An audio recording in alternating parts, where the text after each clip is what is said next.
To another very important, very exciting episode of Talking with Famous People. In this instance, it's an episode entitled Pot Roast with Eric and Rachel. Now you might be saying to yourself, Eric, Rachel, what's with the pot roast? Well, let me just fill you in a little bit right now on what's with the pot roast. Rachel and I are about to make a pot roast, which we'll eat for dinner. You know, we're gonna use the crock pot. So it's gonna slow cook a pot roast to maximal deliciousness.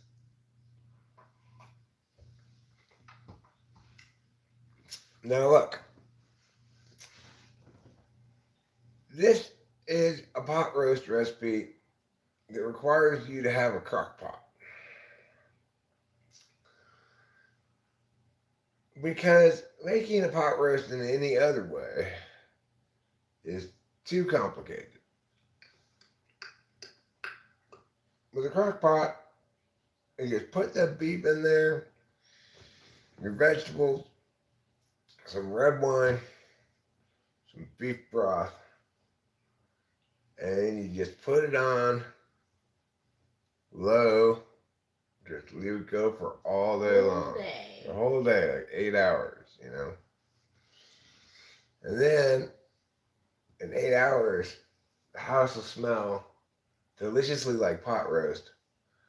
In its current incarnation, the house continually smells like bacon. It's true. I make a lot of bacon, and it fragrantizes the house with bacon smell. But we're not making bacon today. In a little bit, we're going to go in the kitchen. We're going to transition into a woman. Then we're going to transition back into a man. And then we're going to transition into the process of making pot roast. But I don't want to rush. I don't want to rush out the gates and just immediately start making pot roast the second I start the live stream. I've got to give excited pot roast students of the world a chance to get here and learn the important pot roast techniques we're going to be teaching today. I'm going to send out an email. So before we start teaching you how to make pot roast, which obviously you need to learn from us. I've had your pot roast before and it's terrible. That's why you need to be here to learn how to make it properly. But before we begin all of that shenanigans, I'm going to go outside and smoke a cigarette. And I'm going to take you with me. Isn't that wonderful? Yes, Adam Keir, it is going to be so yum. Your yum sensors will be blown out. They won't work properly anymore. They're not equipped to handle that quantity of yum.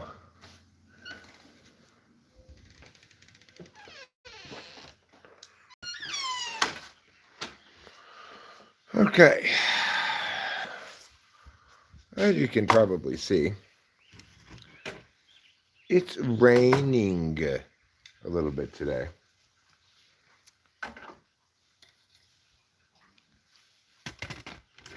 There.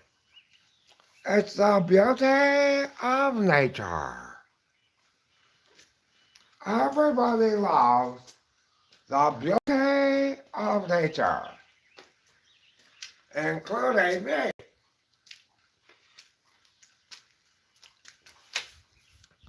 That's why I've changed my name to Beautiful Nature.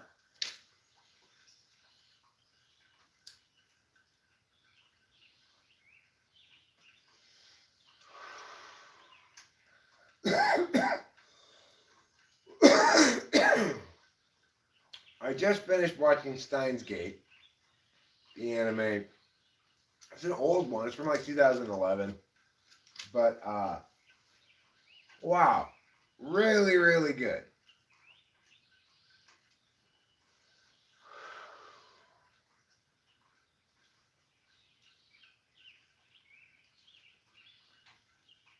episode 23, I think of it, has got to be the most tear-jerkinest episode of anime I've ever seen.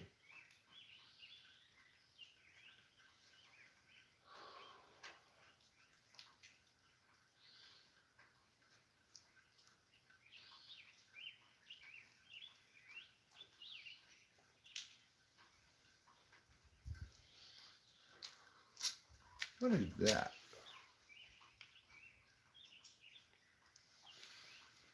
It's a little piece of paper of some sort. Anyway, if you're saying, hey, Eric, where's the pot roast? Just hold your horses. We're going to get to it.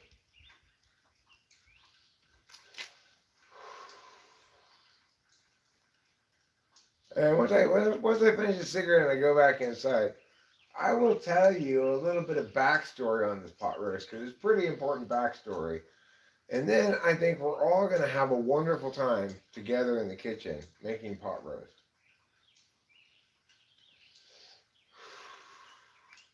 Then, after we make pot roast, we're going to vacuum. Won't that be fun? Yes, it will. Everybody loves vacuuming. When you vacuum things, it's like you've got an arm made out of air. It reaches out of a tube and picks stuff up.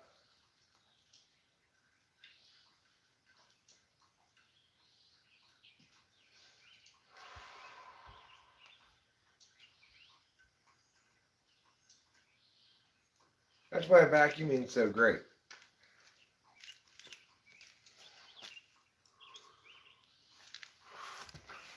All right, well, let's get busy with today's chores. You could have titled this video, Let's Do More Chores with Eric. But I thought titling it with pot roast in the title was going to be a helpful way to encourage people to watch this live stream. All right, now before I begin the pot roast, I am going to get the microphone attached to myself so the audio is not going to be up and down as I move around.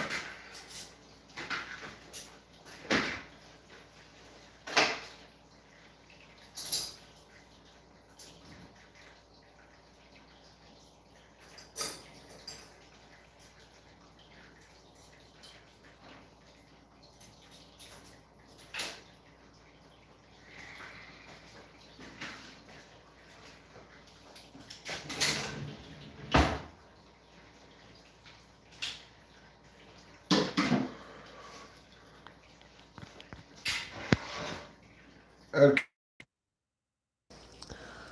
For years now, you've been waking up every morning and screaming, God, I wish I knew how to make pot roast.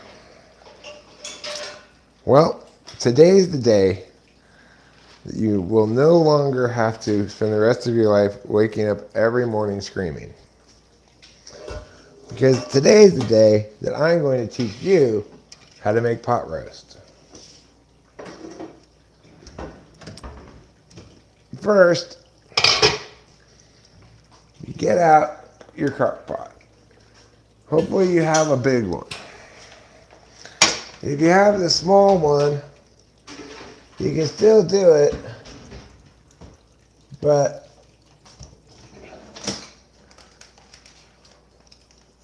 you have to have a smaller pot roast.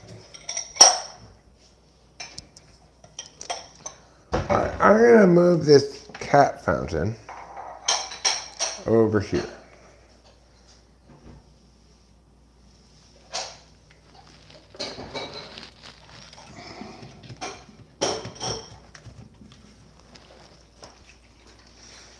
Alright, now that I've moved the cat fountain,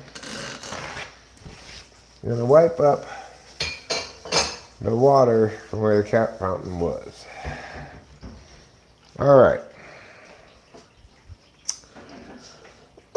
So I promised you a little backstory on this pot roast, and I'm going to deliver. Rachel and I went into town yesterday to get some pizza and watch a hockey game and to get some cleaning supplies. But when we got there, we saw that there was a little farmer's market going on.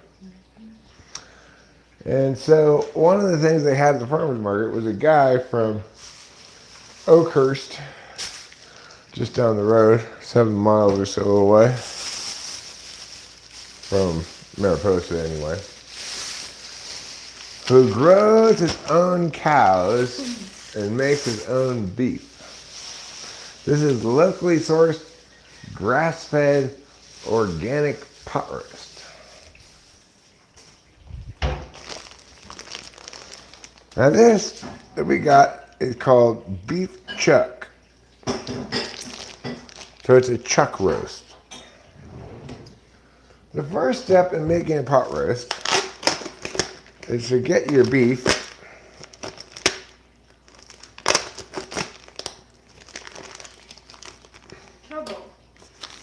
and to put it in here as per meow.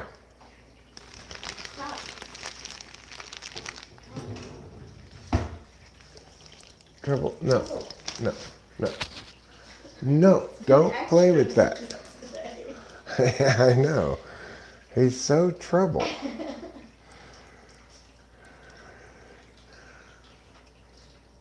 Okay. Now, move this over here a little bit. Okay. So now you got your beef in there. That's your main ingredient. But it's not your only ingredient. You need to have more things than just meat in a crock pot to make pot roast. So let's get out some other things to put in there.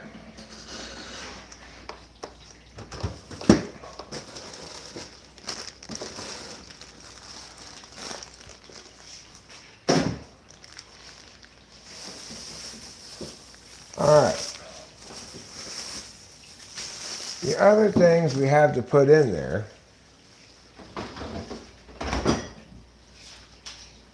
that are not liquids are carrots, onions, potatoes, and garlic. Beef broth. Beef broth is going to go in there, and also we're going to put this red wine in here. Doesn't even smell bad. It's super old because it's just for cooking.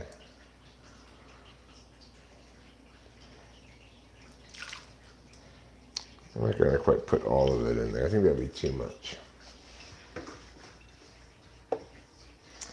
Now, this. This is called beef broth. It's the juice that comes out of this. What was that? Did something bother her?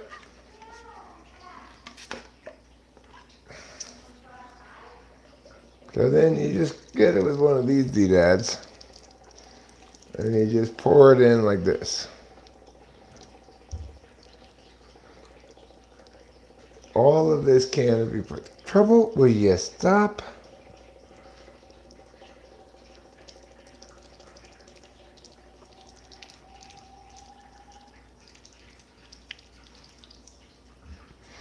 Okay, now we put in the 3 easiest ingredients to put in. The beef, because you just put it in. And then the 2 liquid things, because you just pour them in. These are also easy to put in, because they're already small. You don't have to cut them up at all.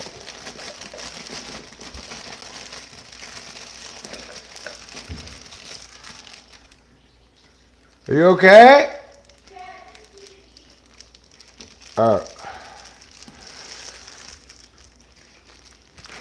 one more. Okay, now that you've put the carrots in, comes the hard part. You got to get one of these garlics out and take off all the paper off of it.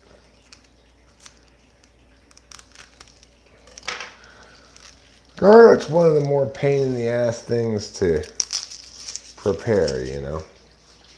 So let's just go stand over here over the trash can.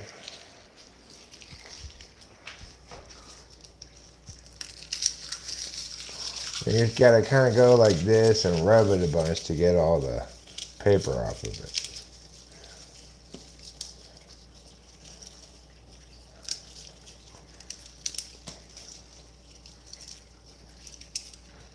And so you want to get these little triangle things.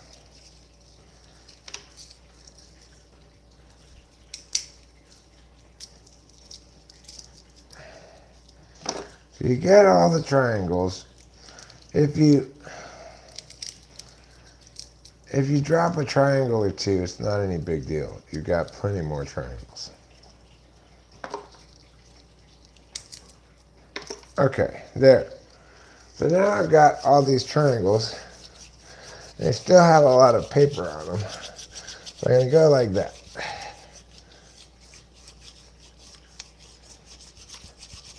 To get more paper off. But you're still not going to be done getting the paper off. You're going to have to go over here and do this thing.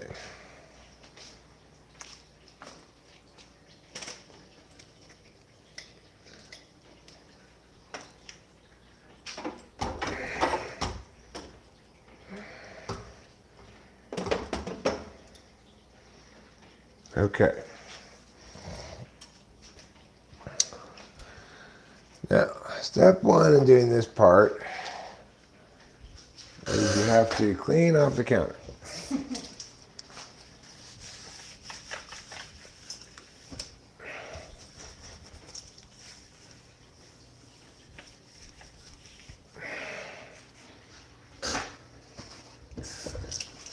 With a little water and paper towel, you too can clean off your counter.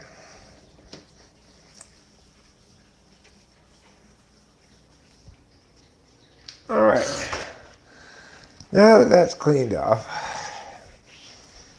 we're going to use a special tool. It's called Dasag.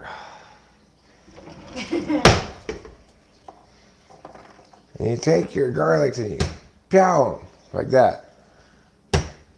Pow. Pow. Pow. Pow. Pow. Pow. Pow. Pow. Pow. Now that you've powed them, the papers will come off like this.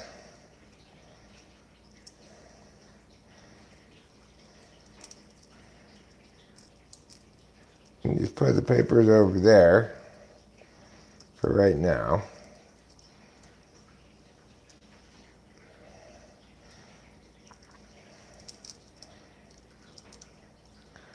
There it goes.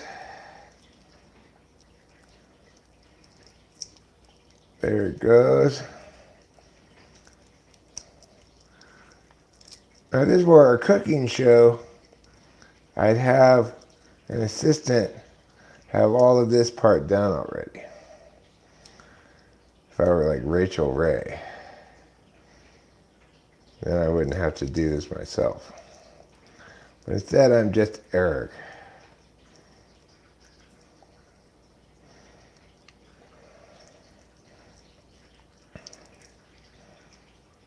Okay.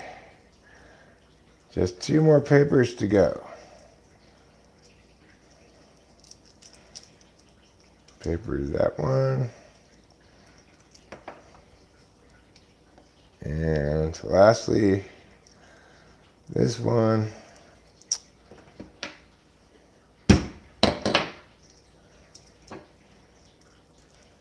And voila! All of the garlic is ready. Now, the garlic, of course, goes in here. Like that. You don't have to chop it up anymore because it's a pot roast. So it's going to get all mushed together with everything. Okay. Now let's deal with these unsavory characters over here. If you wear your glasses, you won't tear up. Well, that's good advice, Rachel. But I like to cry. I find it emotionally healthy. Oh. So, I'm going to get the big knife for this job.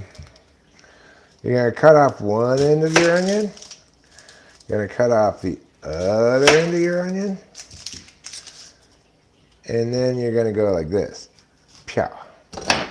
And then you pull off the outsidemost piece of it. Like that. Now, all you got to do for the final step of readiness is give it a couple quick chops. Again, you don't have to chop things super small because it's going into a pot roast.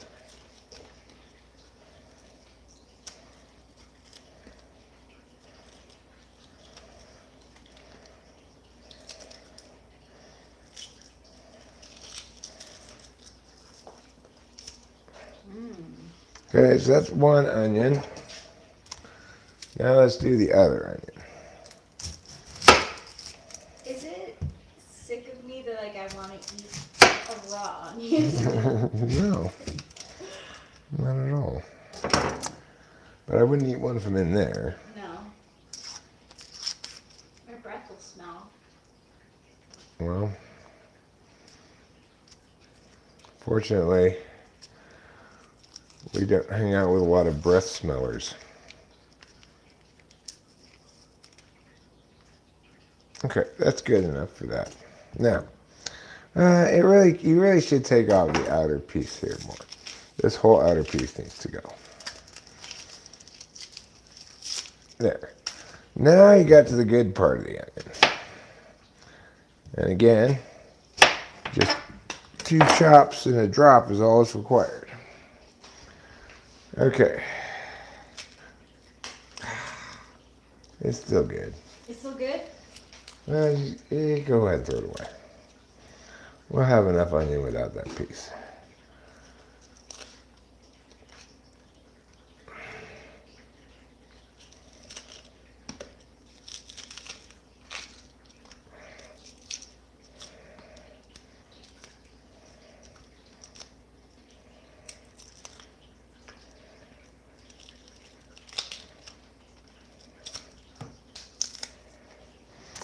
Thank you, darling.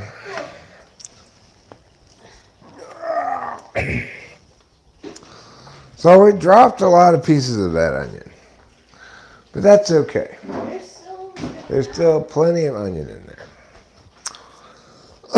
Now, it's time to throw away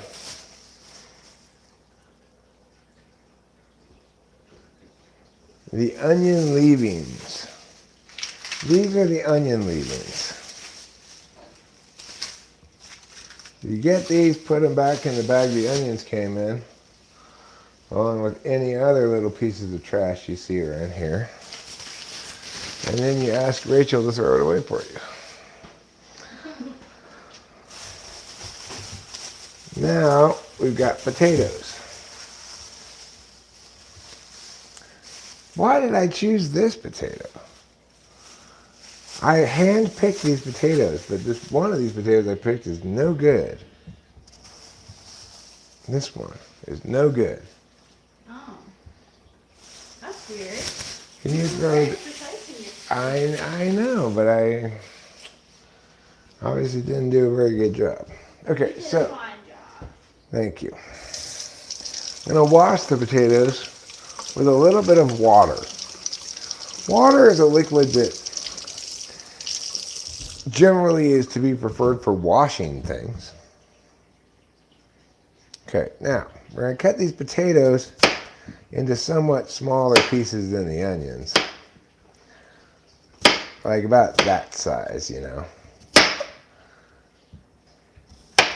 Chop, chop, chop, chop, chop. That's about the right size piece of potato for a pot roast.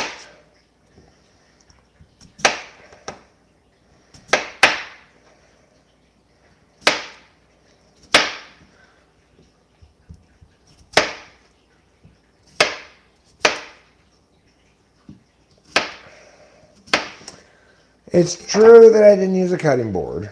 I noticed somebody say that. But I did wash the counter before I cut it.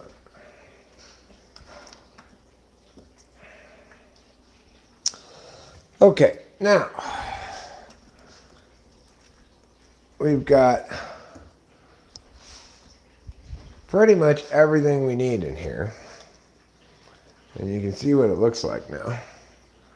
It looks like it's full of stuff.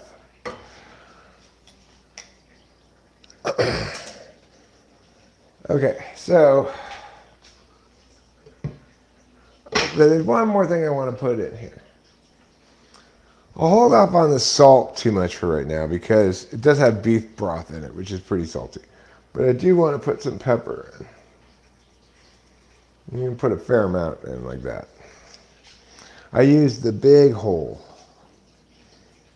to pour it out, not the small hole. All right, now I'm going to put the lid on this. I'm going to plug it in. I'm going to start it on high. And then once it gets all hot, then I'll turn it down to low. Now, unfortunately, what I've learned in life is that activities have a cleanup phase. Now, I know, it's ridiculous. Cleaning up? What? That's not fun. Well, fortunately, we didn't dirty too much stuff today. We just have 2 knives to wash. And then we just put those right back into here. We've got 1 garlic smasher to wash. Just rinse it off a little bit is fine.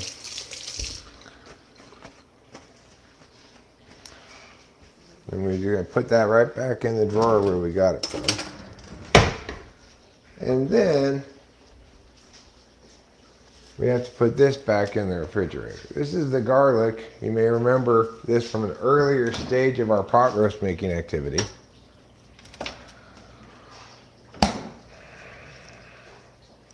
Okay.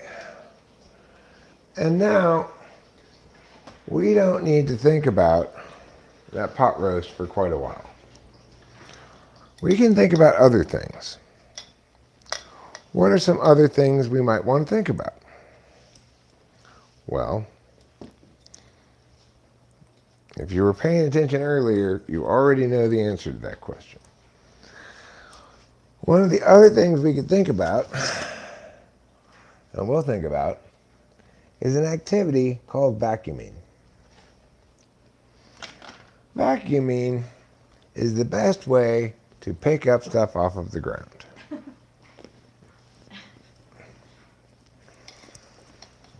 You don't have to. So that pot roast looks delicious, by the way. Thanks. You know what else has a big hole full of beef broth?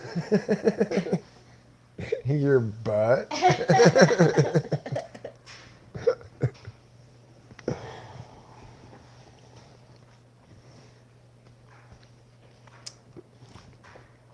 They don't even have an emoji for a cutting board. What is wrong with these people?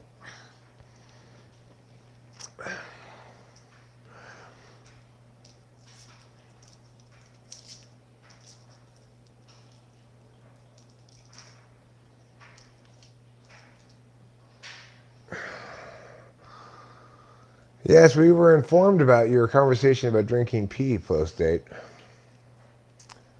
On cruise ships, they call beef broth consomme. Well, on cheap cruise ships, they call it bouillon. But we live right near where they mine bullion cubes from. Yes, we do. We live very close to Mount Bullion. We also live near Buckingham Mountain. That's true. I'm assuming that's where Buckingham Palace is. It should be there. It's a, people wouldn't suspect it. Rachel and I both agreed that if we were in a survival situation and dying of thirst, we would be willing to drink our own pee. That's what we concluded. But you want to filter it through something. Mm-hmm. And we both concluded, I think, we both agreed that a hat would be a good thing to filter it through. Yeah.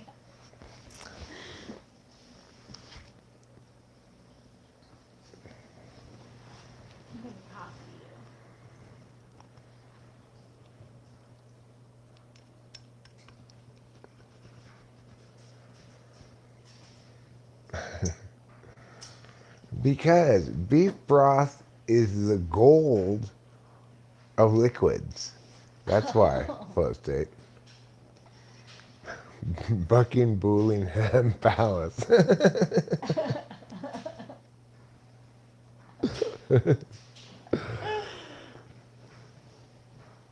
Yeah, they call it brown gold.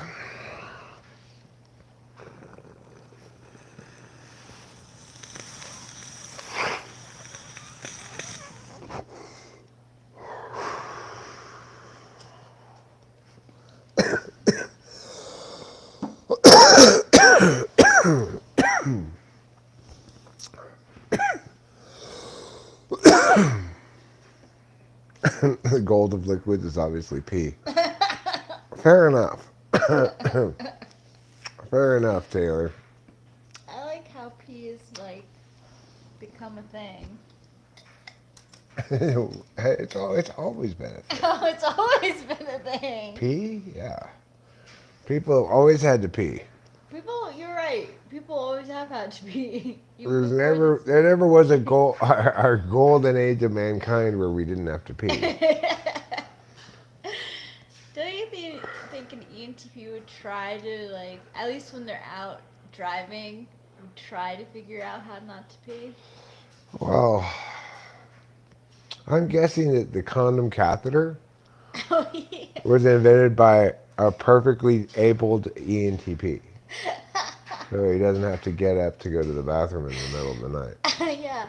Or you could be like that astronaut woman who traveled across the state or, like, from north to south with a diaper on.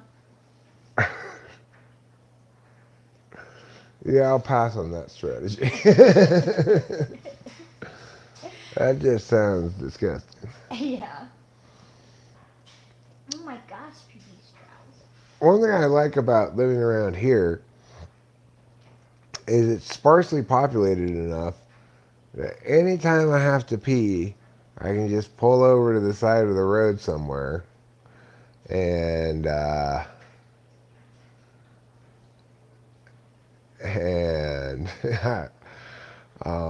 go pee. There's a number of excellent roads around us. There's the old toll road, which is this really, it is starting to rain. You're right about that. It's must have been raining. Looks like it stopped raining for the moment, actually.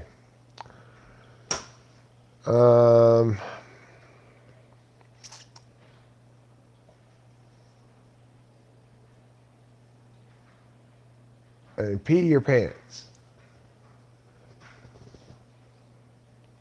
I wasn't going to garden. Gardening wasn't among my list of things to do.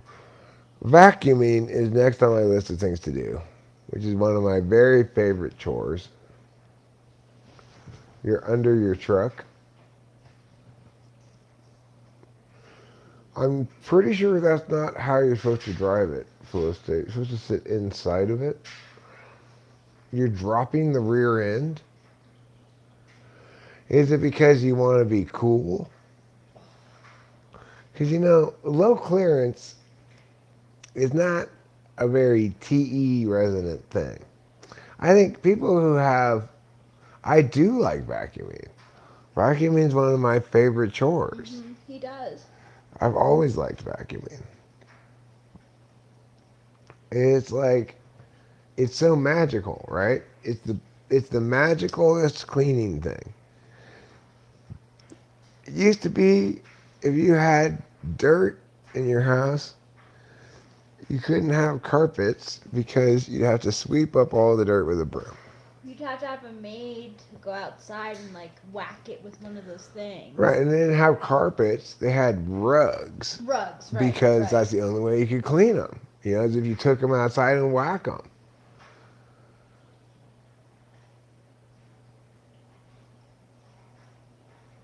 I know what you mean, like you like vacuuming the carpet because of the lines. We don't get to see those lines here. No. Our carpet it's excellent carpet. Like, it's very durable and sturdy and stuff, but it's also not plush like that. No. It doesn't have those things that move back and forth when you vacuum. Yeah. But we don't have very much carpet. I also like lines.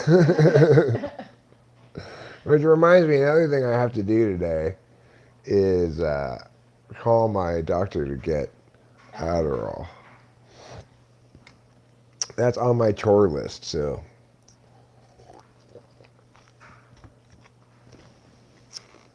And you know what, Taylor? I think you just inspired me. This time, when I get Adderall, I'm going to do a rail. I always regret it. Wow. I always regret it, but I'm going to do it anyway, just in honor of Taylor. Should I do it too, or are you thinking it'd be too rough for me? I mean, the only difference between taking an Adderall and railing one is the latter makes your sinuses hurt a lot. Oh, I hate that. That's fine. It's not like Coke. No, I'm not going to be able to get it till tomorrow anyway, Felicity. I got to call my doctor today, but 48 hours from 30 days is tomorrow.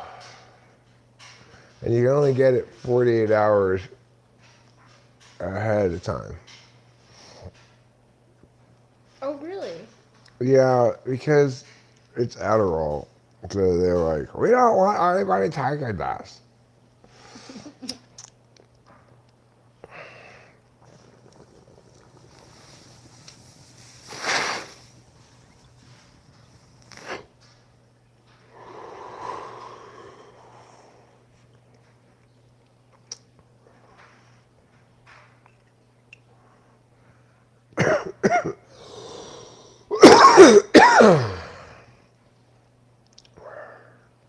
Well, you definitely don't want to kiss somebody while they're drinking their own. Yeah, that's like talk about awkward.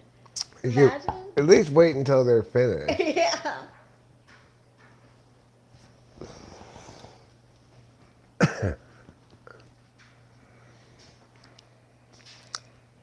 I wonder if actually you'd find it, you're in a survival situation with like 3 other people, if possibly you discover that each of you prefers the taste of somebody else's urine. You get to sample all the urines. Urine samples. Yeah, urine samples, exactly. You get to sample all the urine samples. And everyone discovers, much to their surprise, they don't like the taste of their own urine, and that they do like the taste of somebody else's urine. So, okay. So, if you enjoy do you enjoy peeing on girls in the shower because it's like a dominance thing? What is that? Or Or is it Pussy says he degrading? likes to pee on them without them noticing.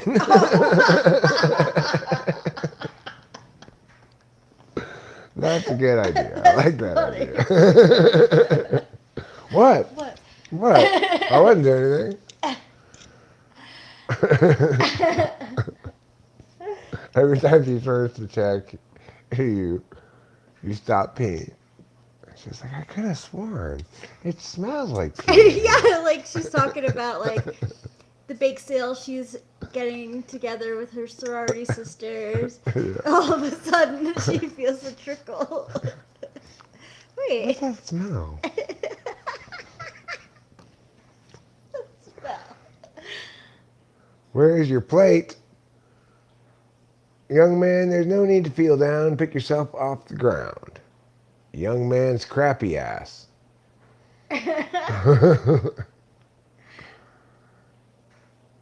You have to shampoo her. That's your I opportunity. like that. I like that even better than peeing on her. Like shampooing.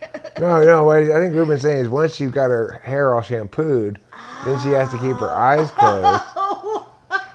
So then you can pee on her without her knowing. Where can I send my chat moderator job application? You can send it to chat moderator job application at jobapplication.com. I kind of like trying to shampoo people too.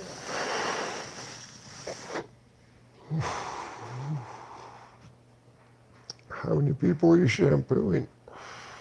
As many as you pee on, right? So it Oh. takes place of the peeing on. So instead of like peeing on them, you try to shampoo them. Yeah, well, that's not much of a trick. No, it's But don't be confused, Terrible Posy. Becoming a member of this channel will not make you a moderator. Why do you even want to be one then?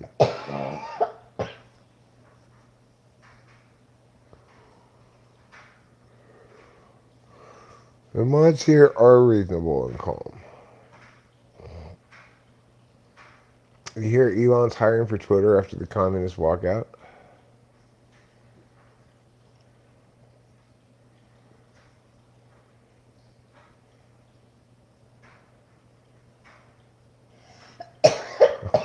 Deliberation is for the weak. Wow. You know, deliberation is for deliberative types. Taylor, you have a deliberation function as your tool function too.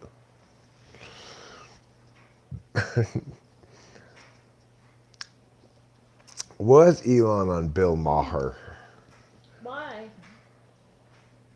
to be interviewed, presumably? Did they ask him about why vacuuming is so great? Yeah. Well, if they didn't ask him, don't worry. I'm here to answer your questions about vacuuming. I spent a lifetime's worth of time vacuuming.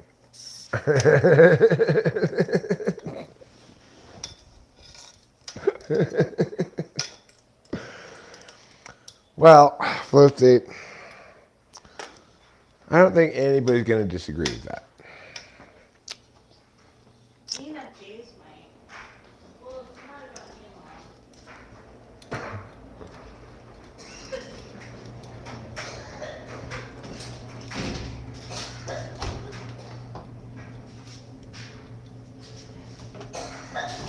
Okay. Eric, what are you doing? I'm getting out the vacuum.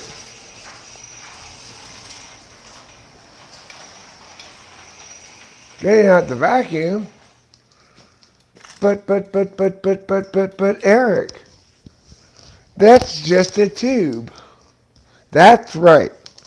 In case you haven't already heard, we have a very special kind of vacuum cleaner at our house.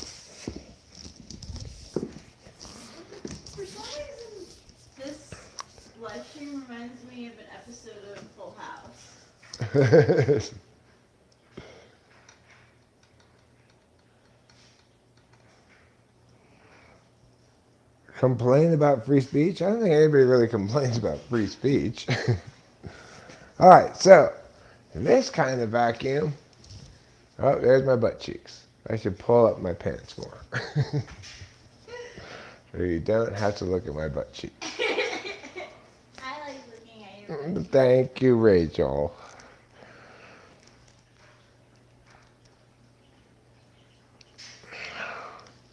I woke up this morning with just like I just wanted, I just always want to like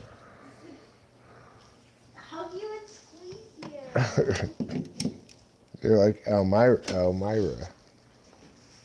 What? You're like Elmira. Yeah. She wants to hug you, and squeeze you, and kiss you, and love you, and squeeze you, and kiss you, and hug you. Yeah.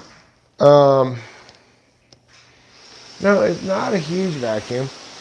It's a vacuum that's in the garage.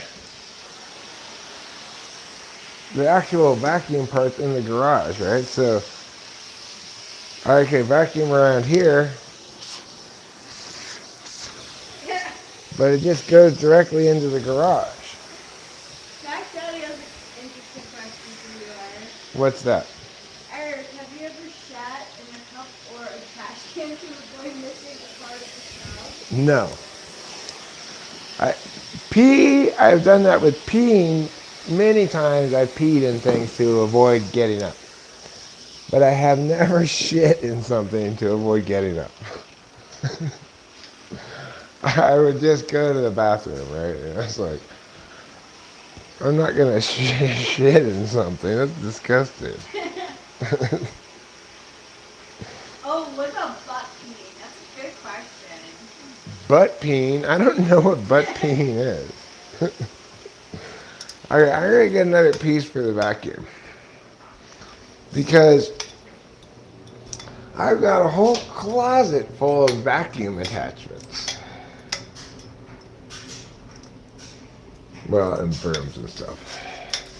Right, the various vacuum attachments up there, but this is the one I'm looking for. Right here. Mr. Carpet Vacuum. Alright. So, here we go.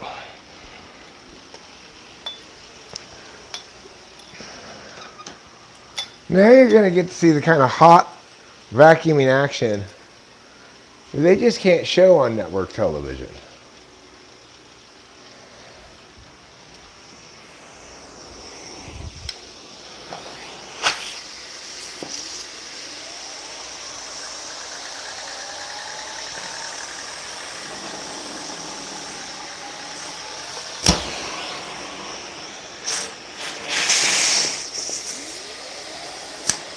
There. I snapped it in successfully. Now, by moving this around, I'm able to pick up all the little pieces of dirt that are inside of the carpet. Oh, that I'm going to have to pick up with a paper towel. This vacuum's so cool that even though it plugs into the wall, if you use this part of it, it's got a switch on it. Okay, so unfortunately, thank you very much, cats. One of the cats puked right there. So I don't want to vacuum that into the vacuum because it'll make it stink. I've made that mistake before with a shop vac.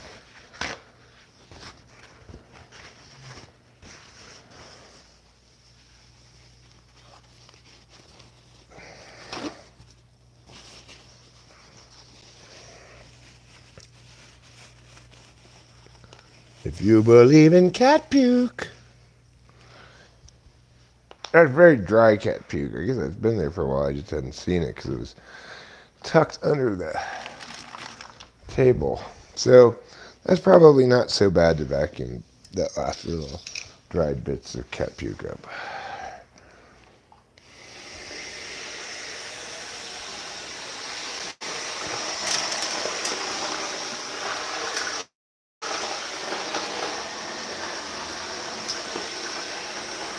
Of course, the very most vacuum necessary part of the carpet is right here in front of my chair.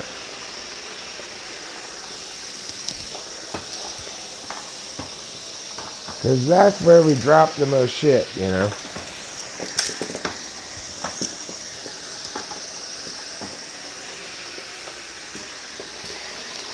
Right here in front of Rachel's chair. These are the parts that need the most vacuuming of all.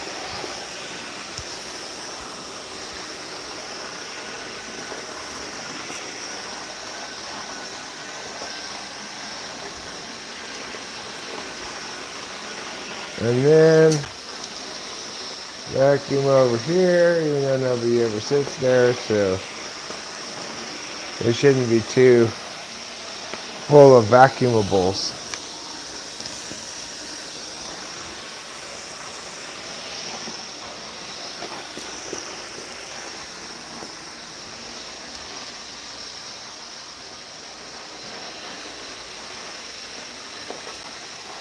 Hey Taylor,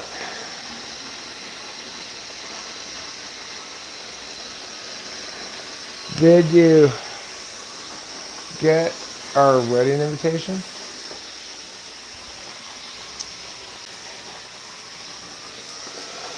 Which reminds me, we should invite Mackenzie too.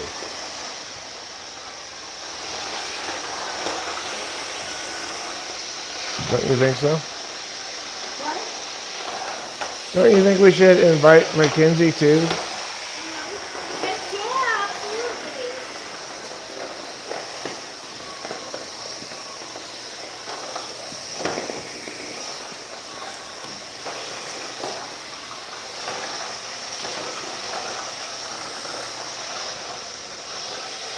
Okay. So now I'm vacuuming over where you can't see me.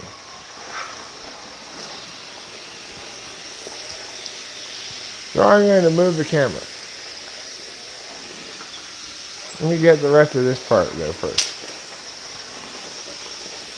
I'm getting so many little things vacuumed up. It's like the equivalent of 10,000 hours of sweeping.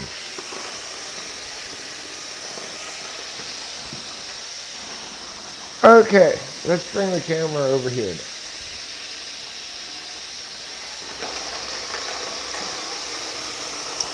So this part of the floor also needs to be vacuumed. In part because we track a lot of shit in, you know. There's a lot of nature outside to get dirt on our shoes with. The more nature you have, the more access to dirt on your shoes you get.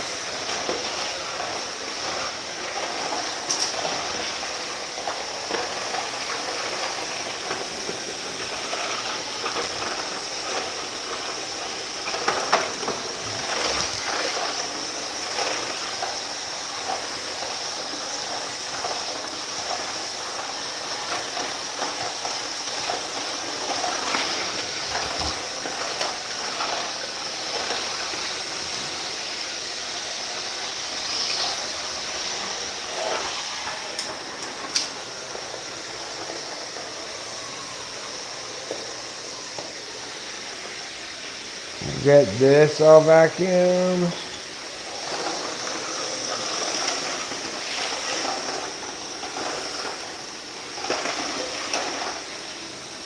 And now we're going to have some real fun.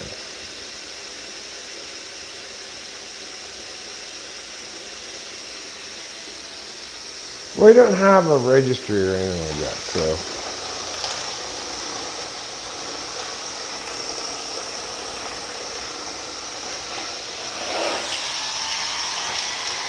Okay.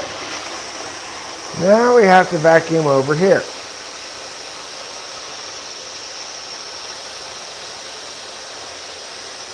Let's go, team.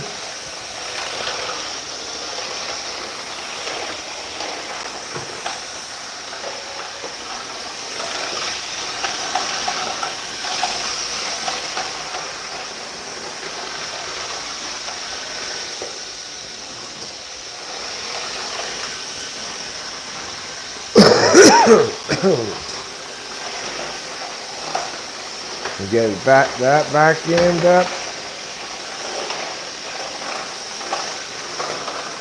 Get all of this stuff vacuumed up.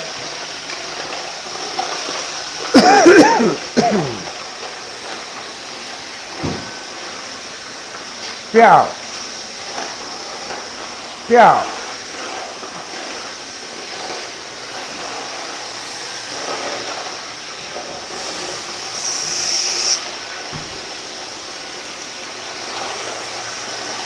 Vacuum in here. So for this part of the vacuuming, it might be a good idea to take the floor vacuum off.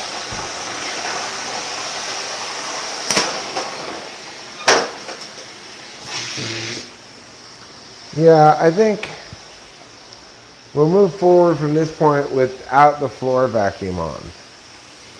Just with this part. Now, obviously there's a lot of different attachments I can put on this. But right now I just want to go in here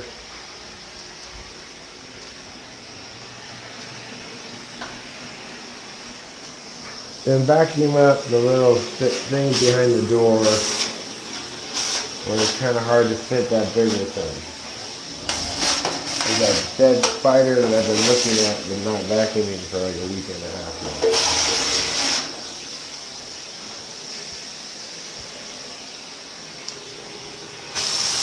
There's enough of us on vacuum outsides. Vacuum outsides. I can vacuum up outsides. What a wonderful job you've done. Yes, it's true. I did a wonderful job. Now, let's go look in the kitchen. Kitchen obviously also needs to be vacuumed. In fact, it's one of the most vacuum needing places of all.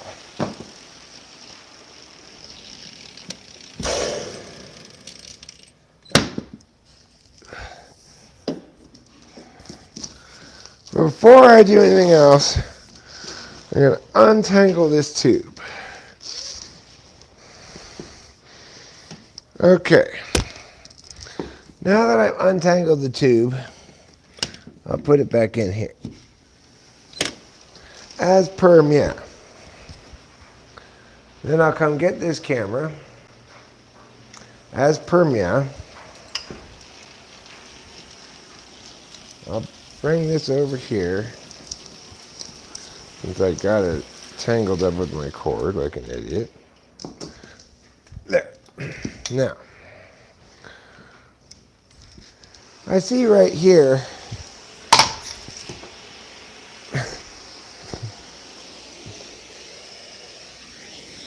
Now look what you did. What are you guys doing? Jumping off of this thing like that.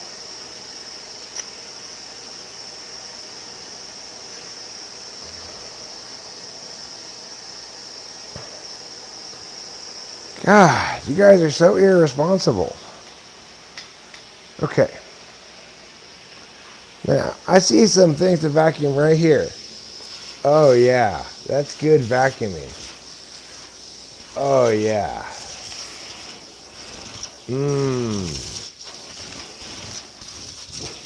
That's satisvacuumable. Which is a word that means being satisfied by vacuuming.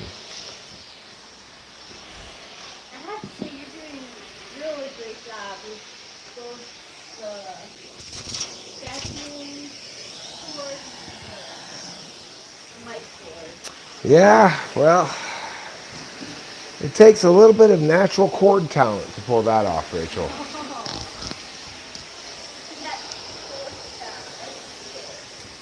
Yeah. Okay. Would you mind moving the camera over here closer to me? I don't want the people to miss out on the hot vacuuming action.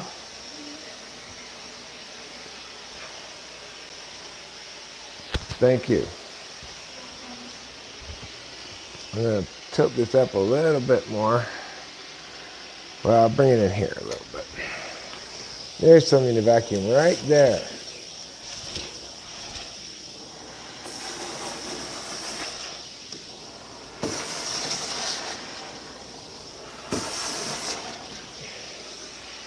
Okay. Now, what we're going to see here in the kitchen is a room badly in need of vacuuming. Don't judge. I know. I should have vacuumed a week ago.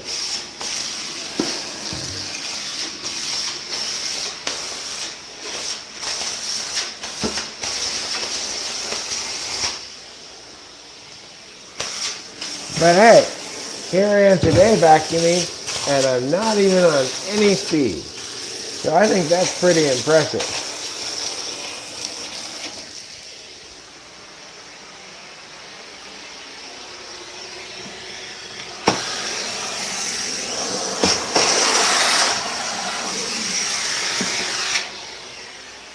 You know, it's not everyone who can vacuum when not on speed.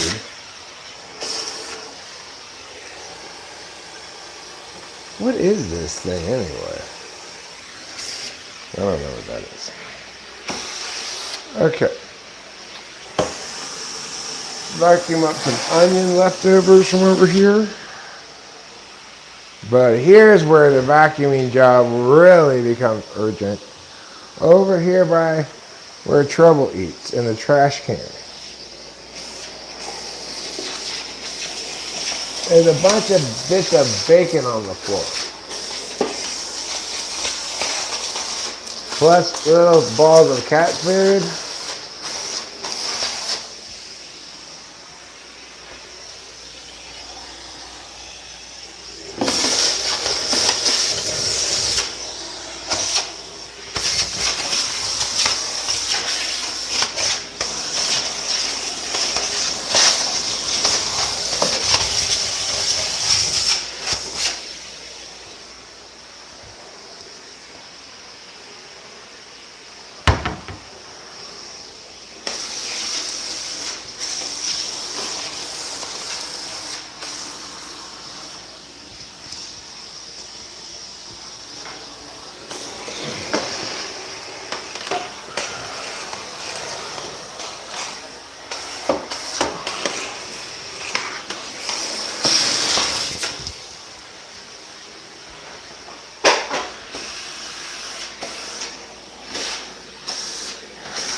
Okay.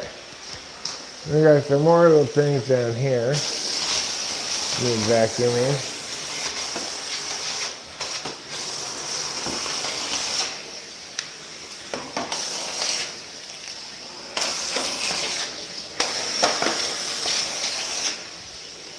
This is one of those things you put in the toilet.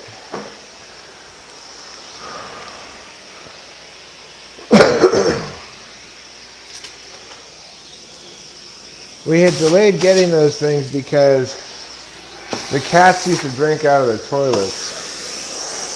But now that they have this water fountain thing, we don't need to let the cats drink out of the toilets anymore.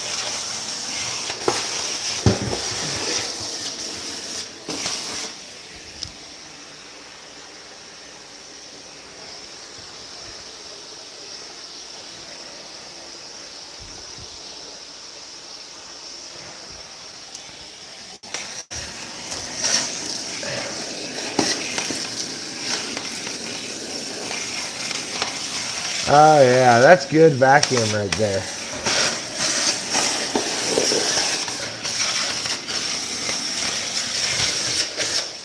That's some deeply sensual vacuuming action that we all can enjoy.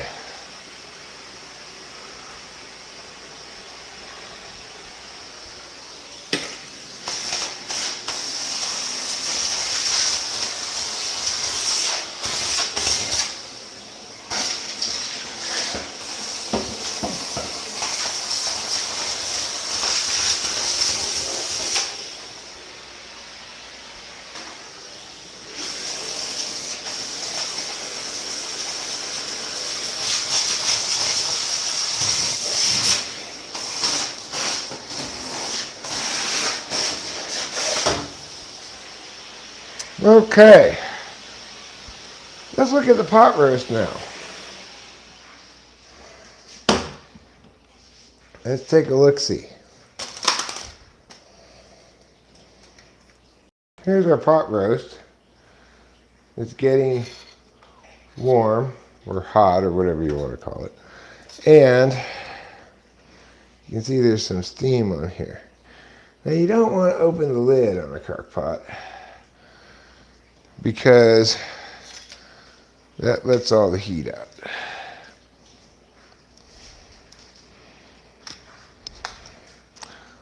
But remember this, as long as we got each other, we got the world sitting right in our hands, baby, you and I, rain or shine, sharing the laughter and love. Did you know that together we're sharing laughter and love today? It's true. I'm laughing, you're loving, you're laughing, I'm loving. It's really pretty remarkable. Now, I'm going to leave you here in the bedroom for a second while I go get the vacuum. I'll be right back.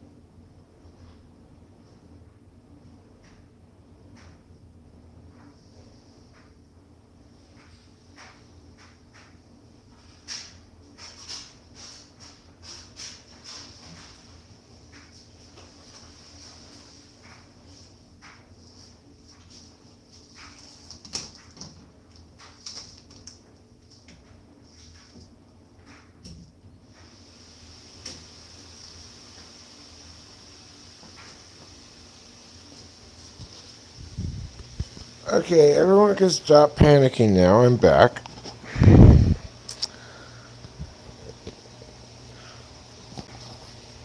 I'm back and I'm ready to rock your world with more hot vacuuming action.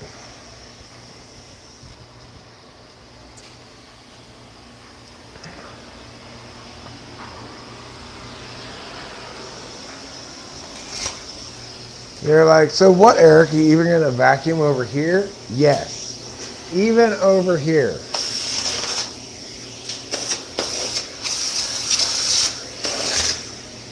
And you know what? I want to give you guys the money shot. I want to give you guys the full blast, close-up vacuuming experience.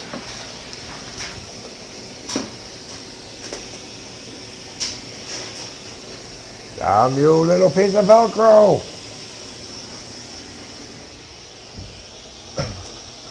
This little piece of Velcro on this cord here is keeps getting stuck on the carpet. Okay. Let's see. Where are we looking? We're looking right. Well, maybe we're not quite close enough for you to see it. You see this? I'm going to vacuum it up right now. Oh yeah, that's good.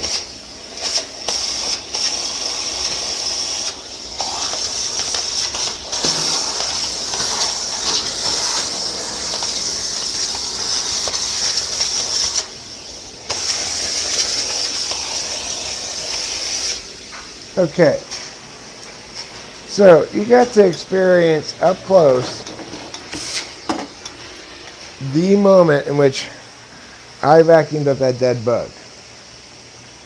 You thought that's got to be the highlight, right? No, not necessarily. I've got other things to vacuum over here.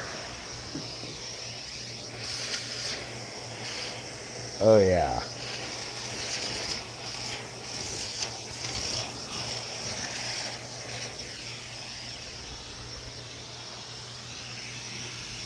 Oh my God, Eric, what are you going to do? Are you going to vacuum that up? Yeah, I am. What about that? Oh my God.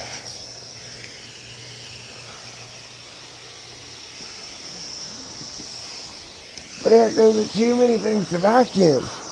You can't possibly vacuum all of those things. Yes, I can.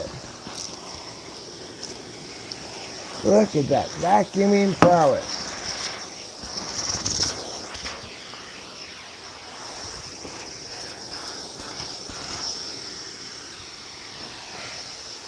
Okay. Now let's go over here.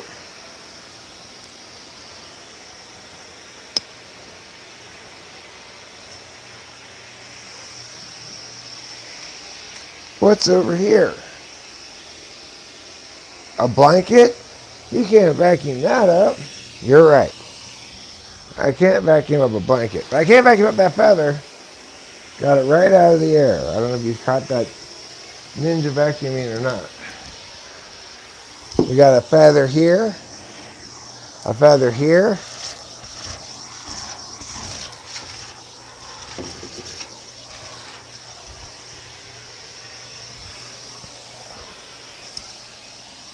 Oh yeah, here we go. Ready? Oh yeah.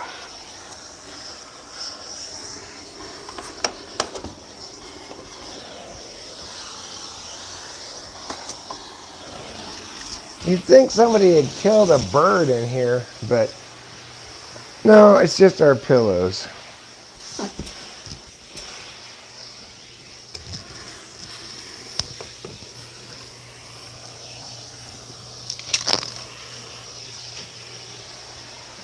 Whatever that was I just vacuumed up is too big to be vacuumed.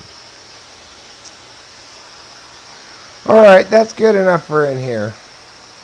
We've done a pretty good job of vacuuming in here now.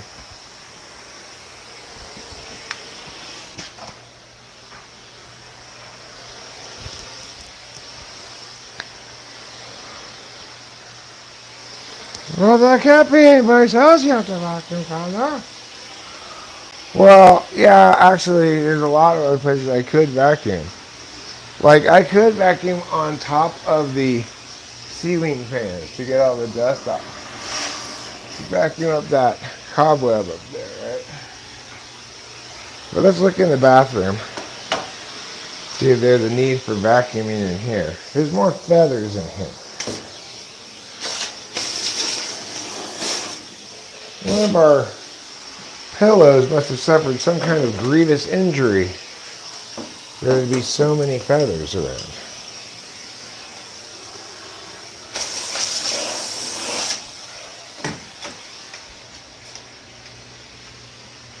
There's another feather. See it?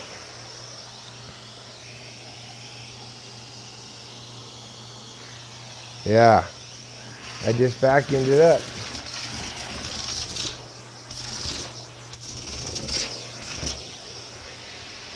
Okay. Now let's move along.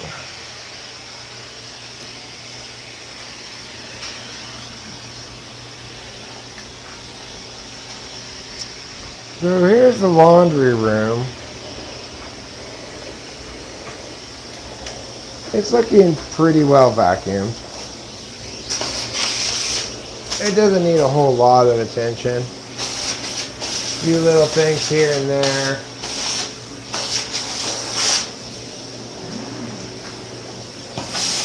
Some jazz, a few pews, a couple of mews, one meow and a meow.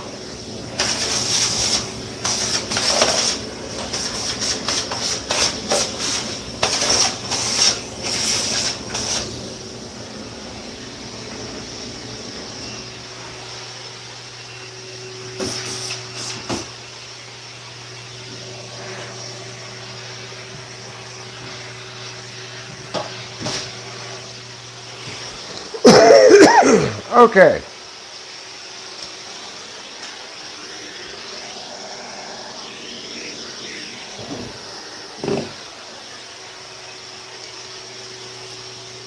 You know what I always say at times like this?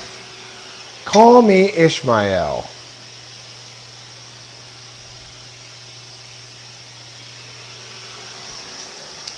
And I'll call you Ahab. I like to vacuum this intake duct in case there's any dust around here, you know. This is better done with an attachment. Like, you know, like on top of this too. There's some places it's good to vacuum, but I need a better attachment. I don't really feel like getting an attachment out right now.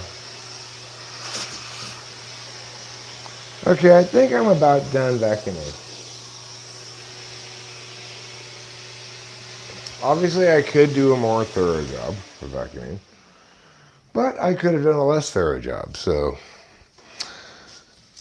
you know, it's all a beautiful, rich tapestry.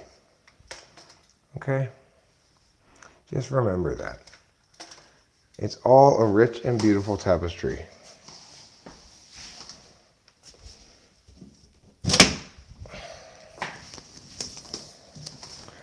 All right.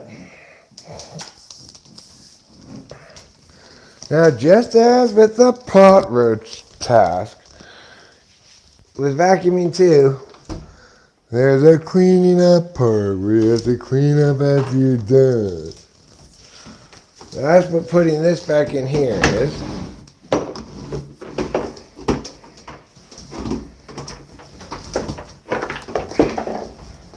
On this big hook that's in here for this purpose.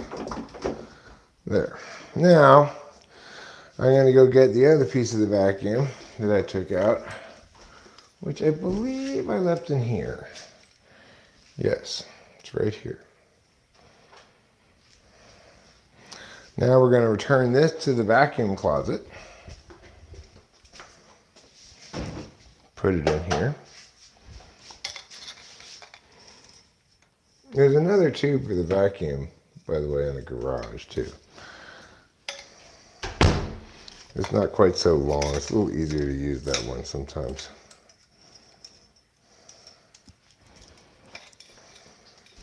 Now, that other tube is not on-off switch enabled like that tube is, though. Anyhow, I think it's fair to say we all learned a heck of a lot today about vacuuming and about pot roasts. Yeah. I think it's probably a good idea to turn the pot roast down to low now.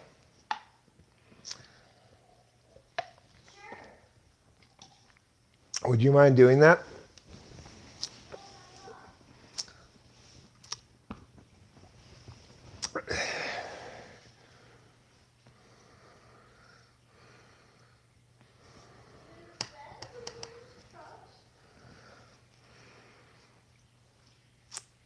The same messaging applies.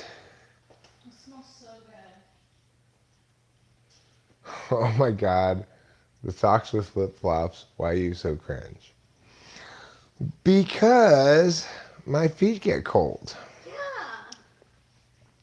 But I also don't like to have to put on actual shoes. Yeah.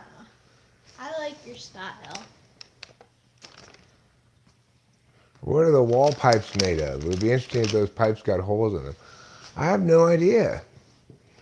I don't know much about this vacuum cleaner, except that I like it a lot. It makes me very happy to use this vacuum cleaner. It makes me say, ay, ay, ay. Mac Daddy says, Speed just feels like Adderall every time I take it. That's what it is. The bottle says amphetamine salts, mixed amphetamine salts. I like the mixed part. They should also add in there unseasoned. Ooh, unseasoned, yeah. Unseasoned mixed amphetamine salts. Yeah, Winston's mom, that's what it says in the little booklet, is that you take the lid off, add 10 minutes. So did you turn it down low? Uh-huh. Thank you. You're welcome.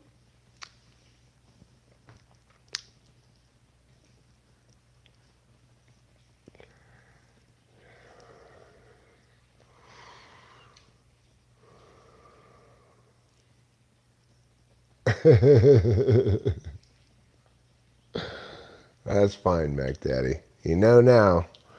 That's how everybody knows everything, is at some point they learn it. Right? There's no other way to know things except by intuiting them. Like, my intuition was right. There's something off about you. What? That's a textbook YouTube hater comment. You know, it's the archetypal YouTube hater comment. My intuition was right. There's something off about you. No. You are so much trouble. I knew you were trouble when you walked in. You gave me cat AIDS. Isn't it ridiculous? I still get scared that I get cat AIDS. Like, You can't get cat AIDS. Okay. Have you Googled, can people catch cat AIDS? no. Let's Google it.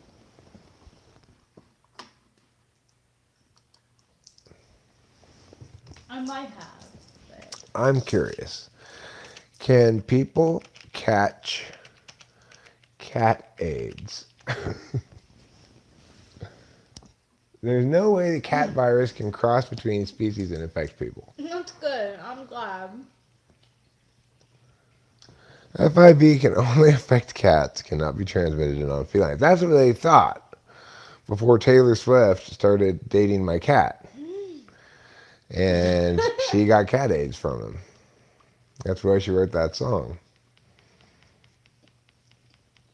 This is before he got cut, obviously. You know, like, there are rumors that she's got, like, a cat obsession. I had no idea. Yeah, it runs that deep. It runs that deep, yeah. Well, you remember how manly Trouble was before they snipped his balls. Ah.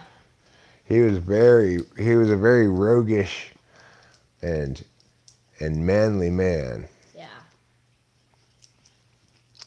Now he's still a very roguish and manly man, but he no longer has sex with Taylor Swift.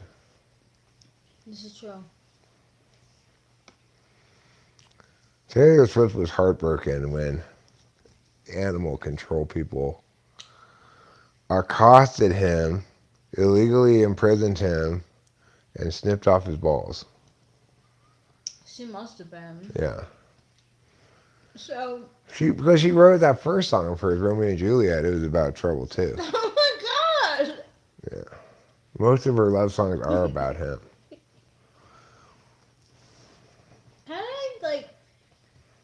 How could I think anything different? S.E. Hero. S.E. Hero. S.E. Hero sounds so good. No offense, neighbor. We can't just say he's first slot or dominant. This is my S.E. Hero. It just sounds really kind of...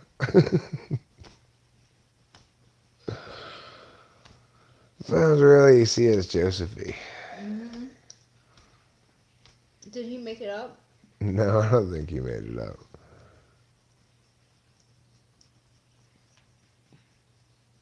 No. That is not an ink paint. Those things don't rhyme.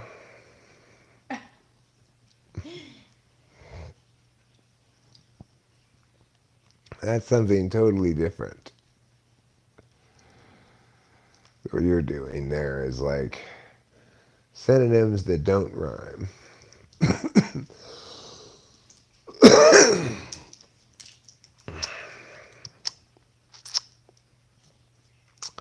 Well, having completed my vacuuming task, the next thing to do on the list is smoke a cigarette. So, I know you guys weren't expecting this, but I got a special treat for you. I'm going to let you guys go outside with me to smoke a cigarette.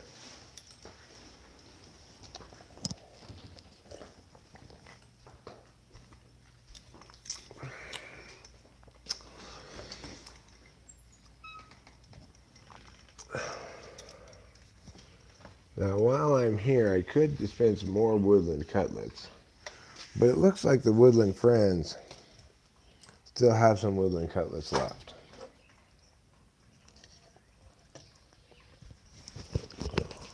So I'm going to leave the microphone here for a second, go get my cigarettes, I'll be right back.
Stop coughing into the microphone.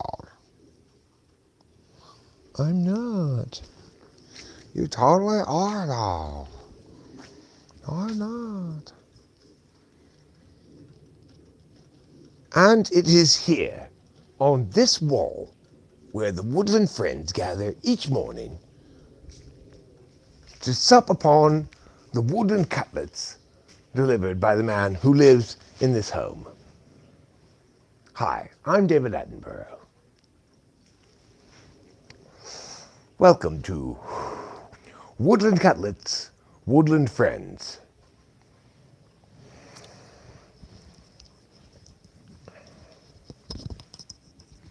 That's David Attenborough's new show. Woodland Cutlets, Woodland Friends.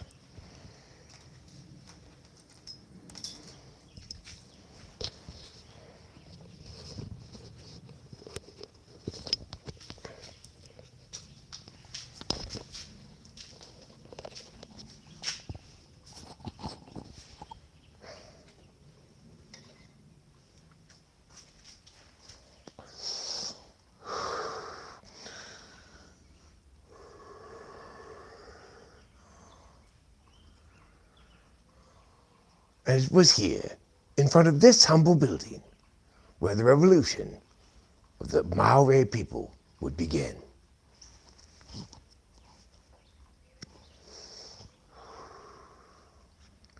That's how David Attenborough talks. Usually he's like kneeling down with some stuff like this. Like,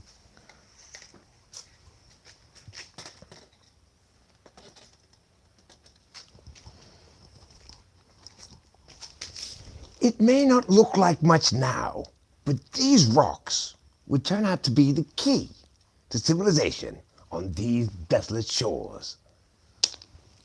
And then, he stands up and wipes his hands off.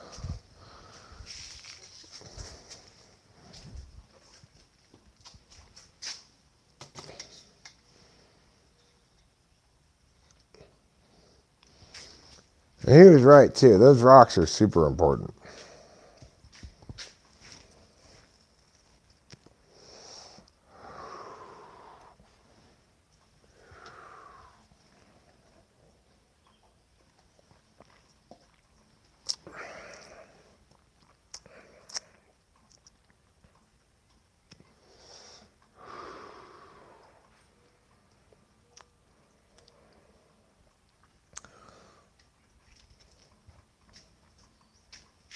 The squirrels are the really real bold boys of the woodland friends. Birds get scared away when I come out to smoke. Sometimes when I stand here for a while, quietly, they'll come back, you know.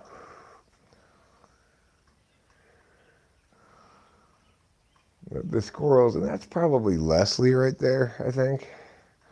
Doesn't look quite big enough to be Jonesy. The only two named squirrels that we have. There are multiple other squirrels that don't have names. This could be one of the unnamed squirrels.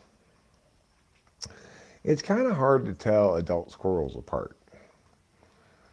You got to have a keen eye for squirrel aesthetics.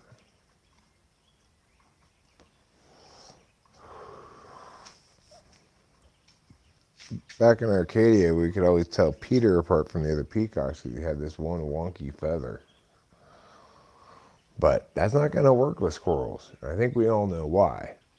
Squirrels don't have feathers.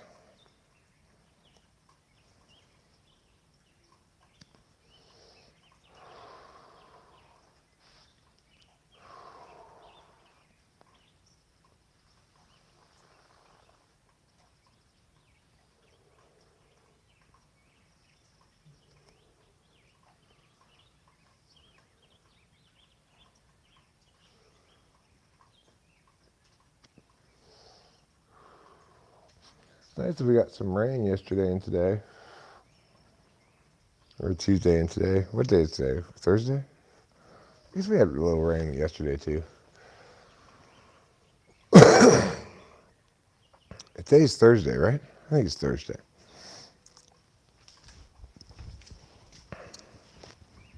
Our little stream is still going down in the little canyon we got there on the side of the house.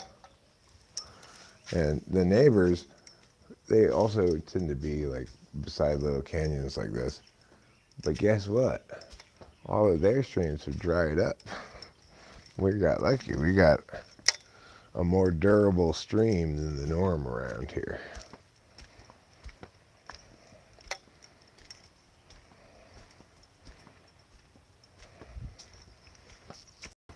See? I don't know if you can still see it really. You can hear it probably. But yeah. Our little stream is running down there. And look at all the plants growing. It's getting so green. It's as green as a green bean on St. Patrick's Day. Which, of course, naturally, is when green beans are the greenest. The only thing that never gets pinched on St. Patrick's Day is a green bean.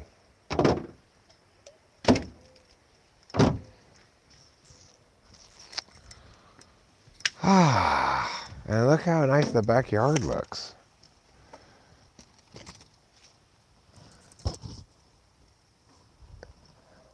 Doesn't that look inviting? As you just want to go, frolic down the hill. I would, except I got flip-flops on and I'd fall down or get all wet and muddy.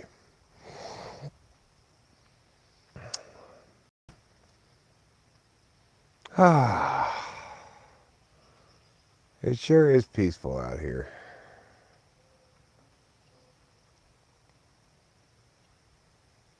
I love it here.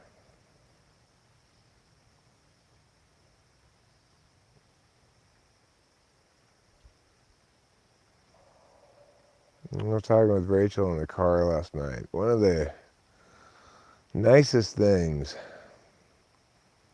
is not basically never having any traffic.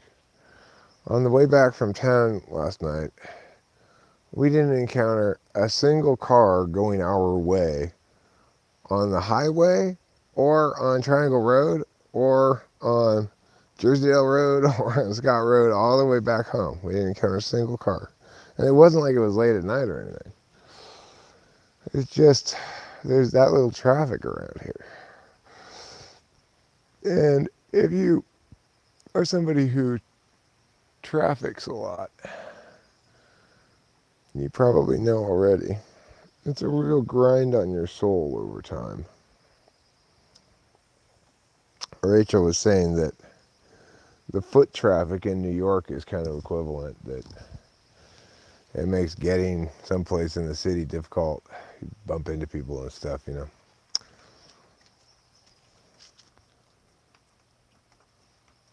But they said to her in the car, we live 30 minutes from town, which is an excellent distance away from town to live. And that's from a small town, you know. We live 45 minutes from a big-ish town. But I would much rather live 30 minutes from town and have it to take me 30 minutes to get to town than live 10 minutes from town and have it sometimes take 30 minutes to get to town. Because traffic sucks so bad.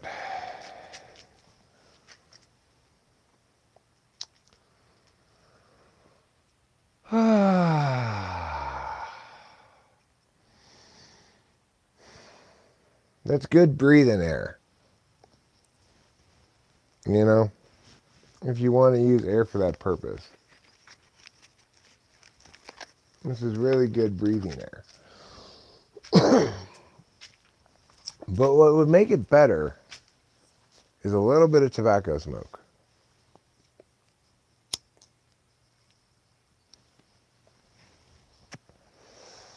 Taylor, if you come to California, if you're still here, if you come to California at some point, you better bring plenty of menthol cigarettes with you because you can't buy them in California anymore. I know you're a fan of the minty chew of a menthol cigarette. The menthol ban didn't affect me because I don't smoke menthols. But this will no longer be America when they ban Marlboro Reds.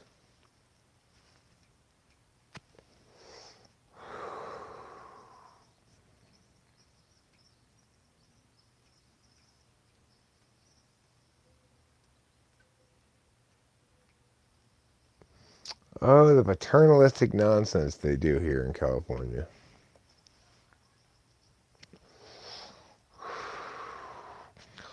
Why did they protect black people from menthols? Ay, ay, ay.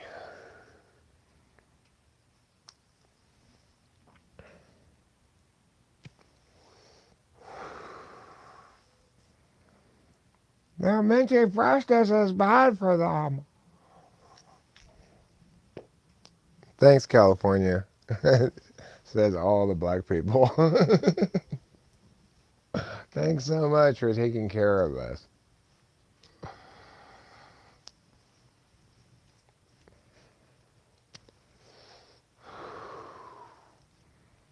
These trees, like this one right here, I think this is a sequoia, but I could have it wrong. I think it is. These trees like this one, when I'm tripping on mushrooms, they look so weird. They got all these like eyes, you know?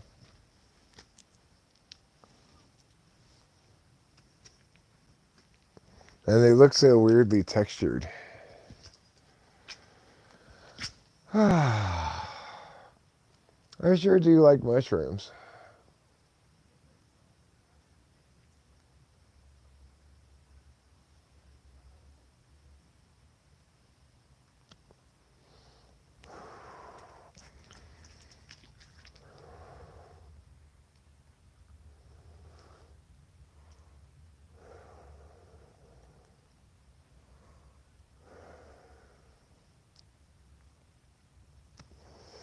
I wonder what the neighbors are talking about.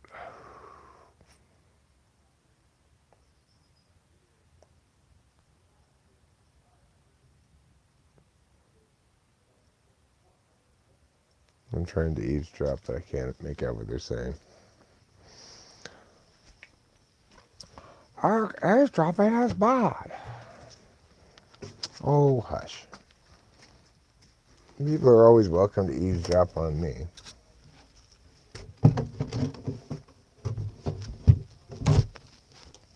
There, I put that thing back. This little house thing that goes over the water filter. I put this back. Not really very well, but it's supposed to go like that, I guess. Well, or there. There, that's pretty good. I put it back pretty good.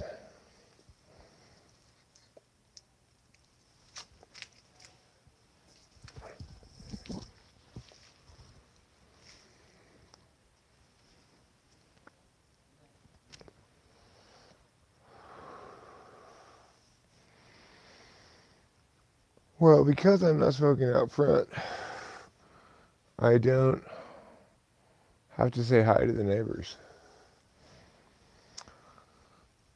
That's a happy, incidental benefit of being in the backyard.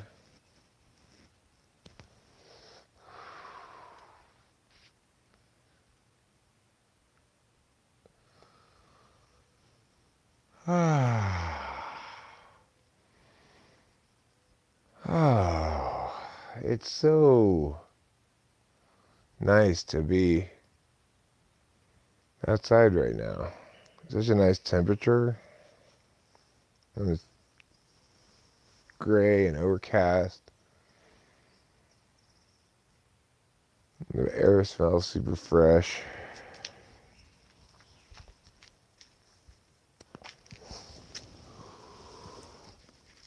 Get this cigarette butt too.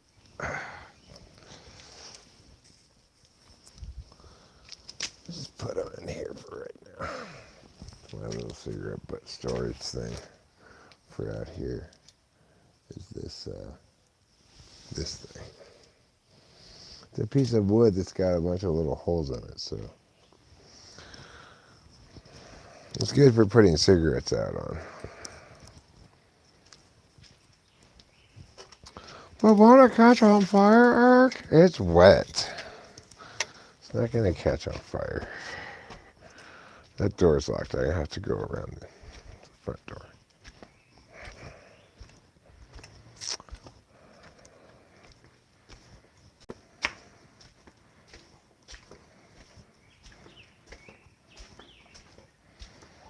Okay, now we're back in the front. And here's my little Strauss sign. My dad got that at some point a long time ago. I think it's a nice, it fits perfectly on that little hook that's right there.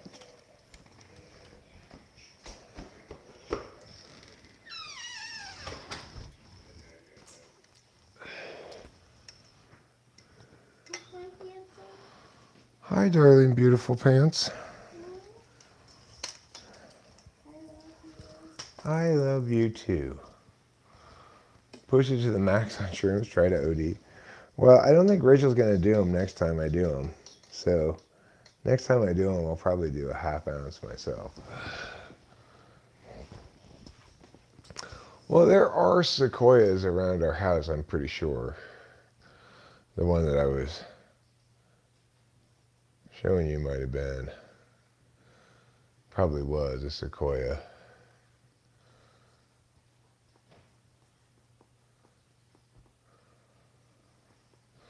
We do have plenty of oaks around here. And a variety of pine trees. And also maple trees. A lot of maple We trees. have a lot of maple trees in the neighborhood. I keep on noticing them now that you pointed them out.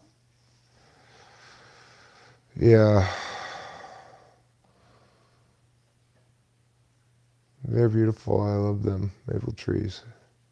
My dad hated our maple tree because it dropped leaves on the lawn.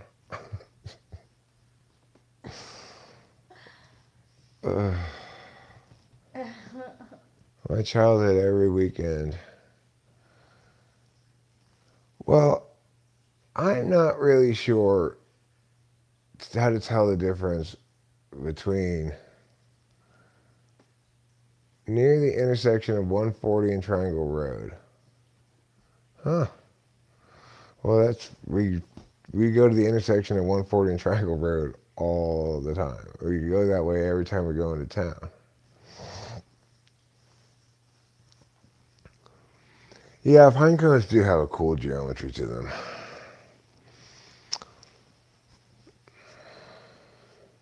So I'm not sure if the trees we have near us are sequoias or if they're another kind of redwood. But the ones that don't have pine needles but have these kind of like pine, like as if pine needles made a leaf, kind of. Yeah. Um, they're still evergreens, but they're uh, they're not really pine trees. So I think those ones are the sequoias or the redwoods. I'm not sure how to tell the difference.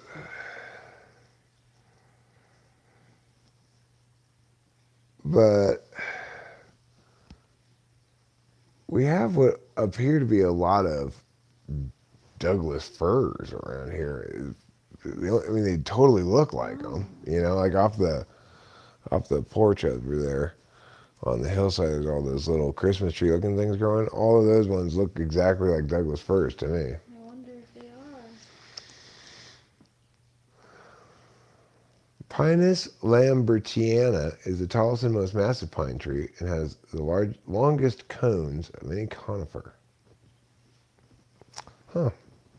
Where does Pinus lambertiana grow?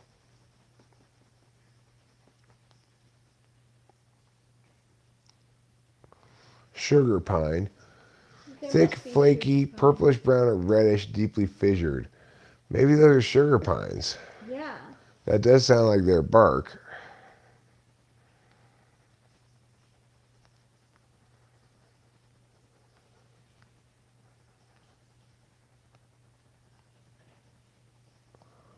Royal poinciana for the win.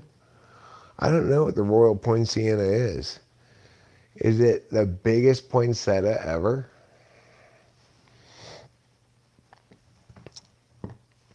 That would be a good.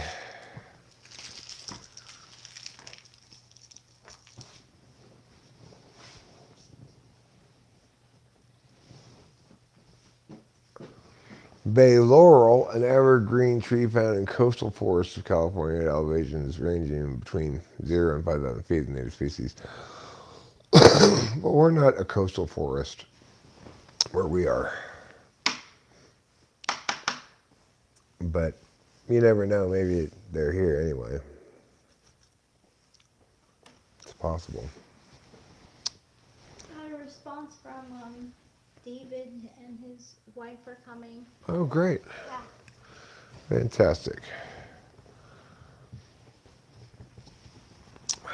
It's kind of fun talking to the caterer, Yeah, it is.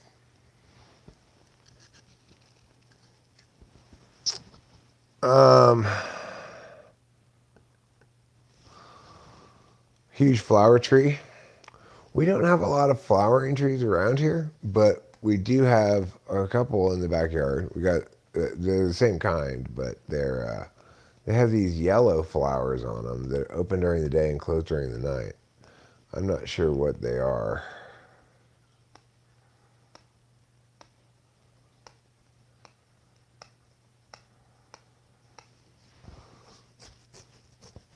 A Quercus douglasii in Mariposa is registered as a California big tree. It measures 71 feet high. Well, so do one of our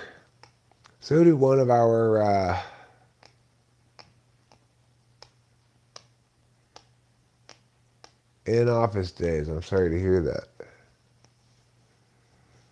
The Pine Tree Josephine Mine is a gold mine located in Mariposa County at elevation 1,900 feet.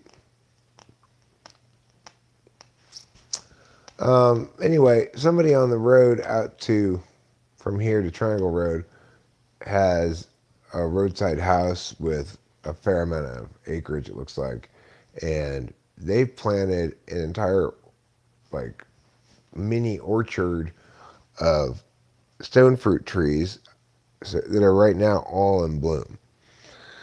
So they're going to have a lot of stone fruit there because they're just erupted in blooms Yeah. when when the summer comes. We don't have any food producing plants at our house. We don't have any fruit trees. We don't have any vegetables planted or anything like that. I would plant weed if I had seeds. Yeah, we had talked about planting weed. That'd be good. I'd like to plant weed, even though we don't really have any need for more weed at the moment. No. Thanks to our ridiculous good fortune, Yeah. which is just still just mind-boggling that that happened. We got all this free weed for no reason. And it's good weed too. I think I'll smoke a bowl of it right now.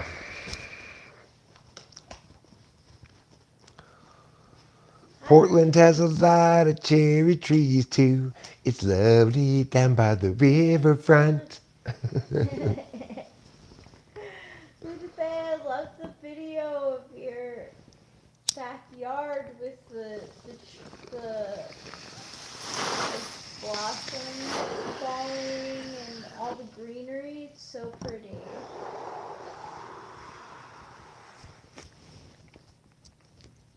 Growing shrooms is a fine idea, but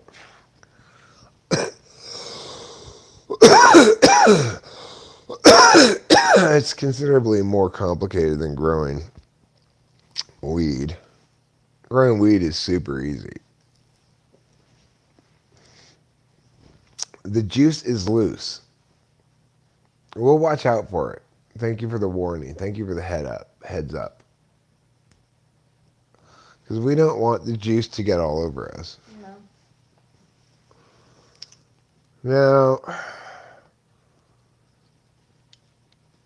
I guess I'll just wait a little while to do it this afternoon. I gotta call my doctor. Hello, doctor? Can I have more drugs? Okay. I have to do that every month. Why? It's all because Lou DeFay will not go on Naked and Afraid. You're welcome, Lindsay. Even though she definitely should. What did I come in here for? Oh, right. I remember.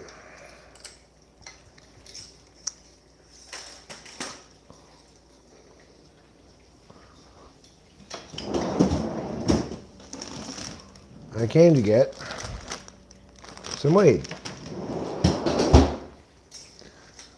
I don't like to take the whole bag out because the weed gets stale.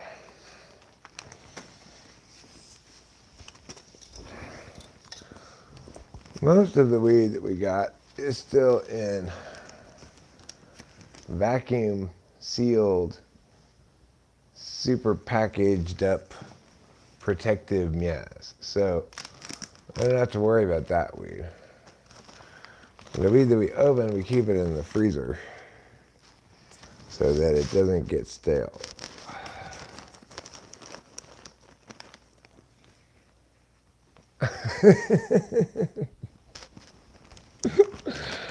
Show media. Show media. That's hilarious.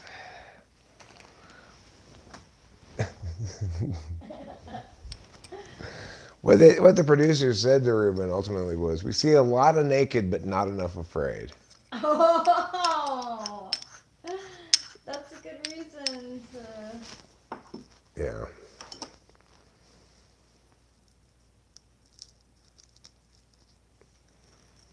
How about you, Show Media? Do you want to go on Naked and Afraid? I think you should go on Naked and Afraid. Yeah, you should go on Naked and Afraid too. Here's some advice for anybody going on Naked and Afraid. Spend the months you have in preparation walking around barefoot everywhere.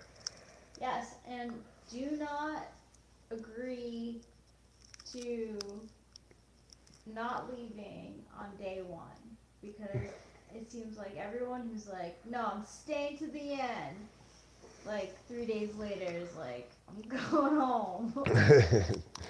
Yeah, well, definitive proclamations in the beginning do have a tendency to get counterfeited by the challenges of being on Naked and Afraid. Yeah, they do. It's not easy to be on Naked and Afraid. Trust me, I've imagined myself on it plenty of times. Yeah. There's no goalie position to play in Naked and Afraid. There's no way to avoid skating up and down the ice. There's no way to avoid getting hit into the boards. In hockey, if you want to play hockey but not have to work so hard, you want to be the goalie because they get hit the least often and they have to skate the least amount of distance. But there's no equivalent on Naked and Afraid. You are all, no matter who you are on Naked and Afraid, you have to be able to tough it out by yourself, even if you have a partner. Because, in the middle of the night when it's cold and the rain's getting on you and your fire's in danger of going out, well, in those moments, you've got to draw on your inner strength and say, I don't care how shitty this is. I'm going to keep staying here and doing it for some reason. I think I would probably be like, I'm out. Yeah, I would be like, I'm out as well. I do a very poor job of handling the cold. Like, I walked out for about 10 seconds yesterday to go to the car to get the pizza out of the car and put it in the fridge. And when I came back in, I was shivering violently. I mean, it's cold right now. It's 45 degrees. Yeah, but still, I went out there with underwear and a shirt on. Oh. But if I was naked, it would be even worse. I'd be so cold. As somebody on Naked and Afraid said, I was really happy to hear this. I'd be colder than a witch's titties in a brass bra doing push-ups in the snow.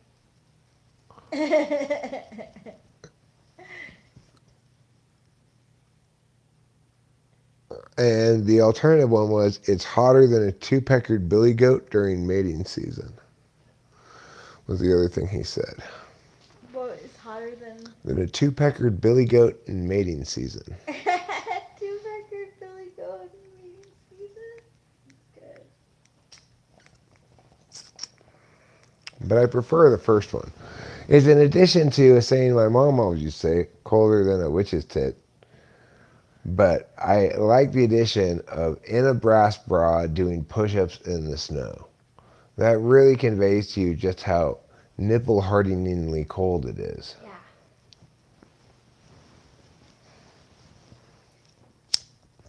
Thanks, show media. Thanks for something warm.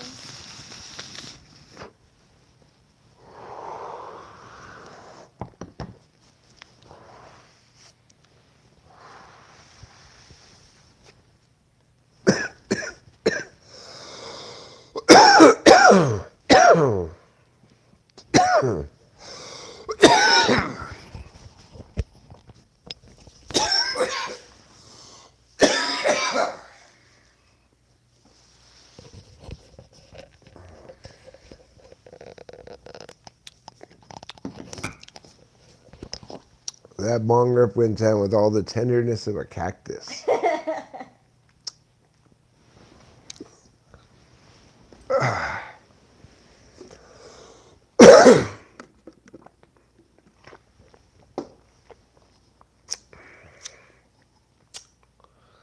Well, so Today's proceeding approximately as planned. Got the pot roast going. Got a little leftover pizza for lunch. We had bacon and bread for breakfast. I've provided woodland cutlets to the woodland friends. I vacuumed. Uh, what else is there to do or say? I'm not quite sure. Oh, I got to call the doctor's office.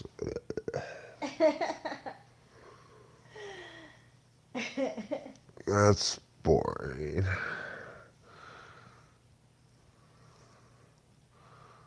What else do I have to do? Um,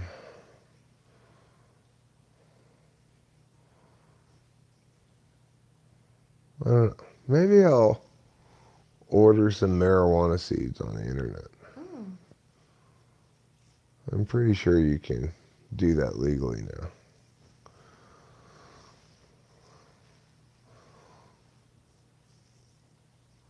I think one of the interesting stories I've been reading about is they halted sports book gambling on Alabama baseball.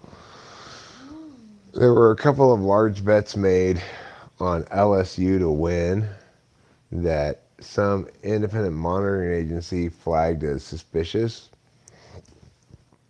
And so they halted gambling on that, on Alabama baseball. And then today, I read that Alabama's firing the coach. Oh. They didn't say why, but obviously the implication is that the coach was involved in some way in fixing the game. So, the bets on LSU won, but who knows if the guy's going to be able to collect on them because it's gotten all this attention. Pretty interesting. That is. And, it's one of the things that for a long time, Vegas couldn't get any professional sports teams because all the professional sports felt like sports gambling was too much of a threat to competitive integrity. That there's always going to be too much of a risk of fixing games and stuff. The thing is, nowadays, most professional sports stars get paid so much that it's harder to imagine them doing some sort of scheme to fix a game.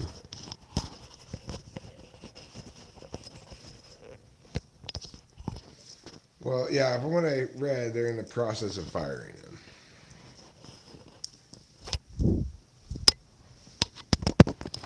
That's what.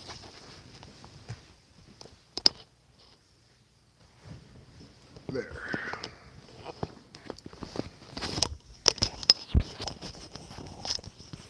That's what it said on ESPN, is that they're in the process of firing him. Oh, they fired him. Oh, 3 hours ago. Well, I read the article more than 3 hours ago, so I guess they have fired him.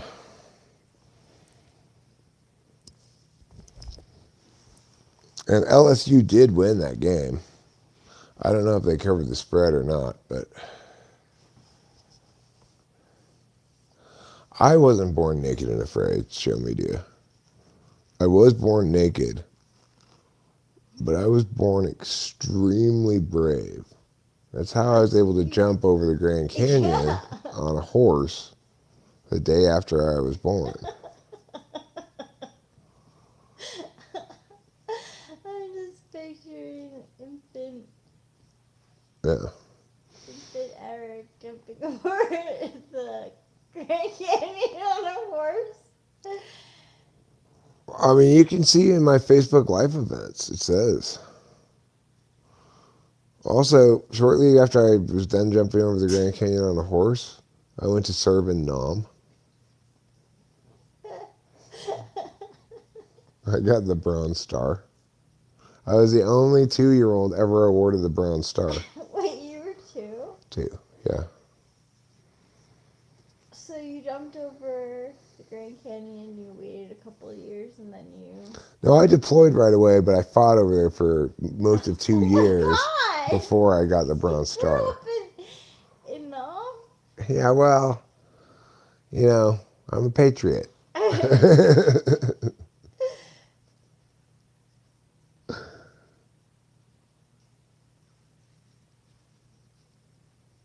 Yeah, well, the reason apparently it was suspicious is because, by and large, college baseball attracts no betting. And ESPN said that they talked to like one of the sports bet sites like DraftKings or one of those, And hi, Cugs. Most of Baby Yoda's backstory is actually based on Eric's Facebook Live events. Yeah, well, everybody should spend the time looking at my Facebook Live events because a lot of things about me that people don't know. Like what else? Like I that don't I know, remind you. like that I discovered the moon. Wait. Yeah. Prior to me noticing it in like 1981, I think it was, It was 1981? people had never bothered looking up in the sky at night because, it's dark. So when I first noticed it, I was like, oh my God, what's that big thing up there? And then since then, it's taken off. It's appeared in movies, TV shows, everything. Some tarot. Yeah. I also invented the high five. No, I discovered the moon. I invented the high five.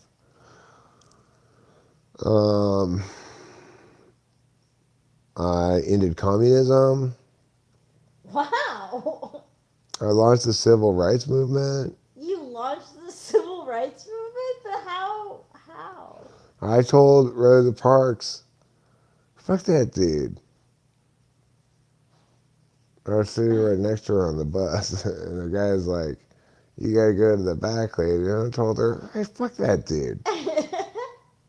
That's how I launched the civil rights movement. How old were you then? That was when I was a baby, I guess. I don't remember exactly. But a lot of history books had the dates of the civil rights movement wrong. Oh, really? It didn't happen in the 60s. Oh, it didn't? No, it happened in the 70s. So, anyway, I also made up French. I taught French to France. Boba Fett. I did have a dream. I had a dream that one day little black children and little white children will play together.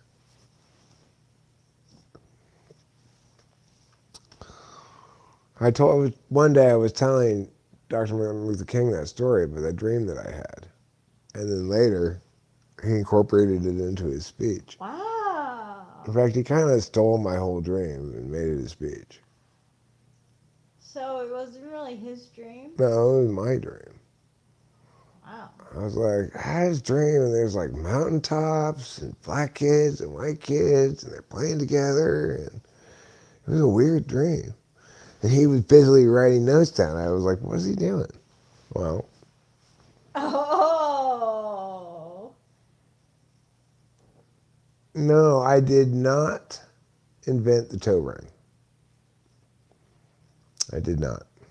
But you did help Helen Gurley Brown. Brown. I was the one who suggested to her that in her Cosmopolitan magazine, they start having lists of 10 things you can do to please your man. And she said, that's it! Because prior to that, Cosmopolitan mostly published articles about gold panning. Have I done anything substantial for the world's chicken population? Well, I've eaten quite a few of them. Does that count?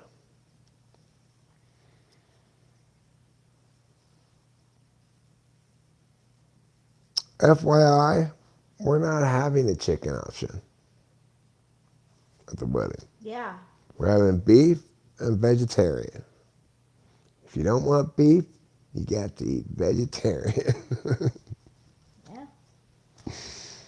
What do you think about that, everybody? That's called, we don't need it more complicated than that. We got side dishes, we got prime rib, and we got vegetarian option. Which is pasta. Pasta, yeah. Pasta made out of pork. What is number 4 on how to please a man?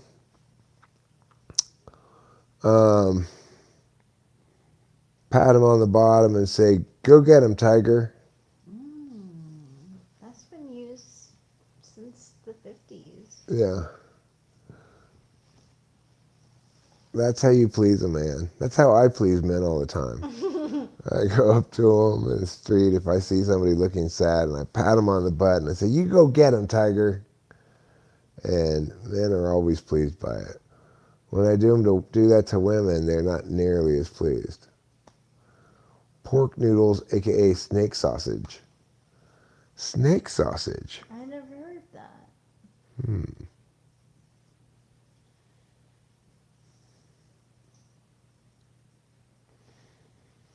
You can call it a snake, you can call it a sausage. Either way, it's my penis. Yeah, that's what I was thinking. Feed, give sex. Can't think of third or fourth. Well, that's because you're not being creative, Boba Fett. You have to think cosmopolitan style. It's like this.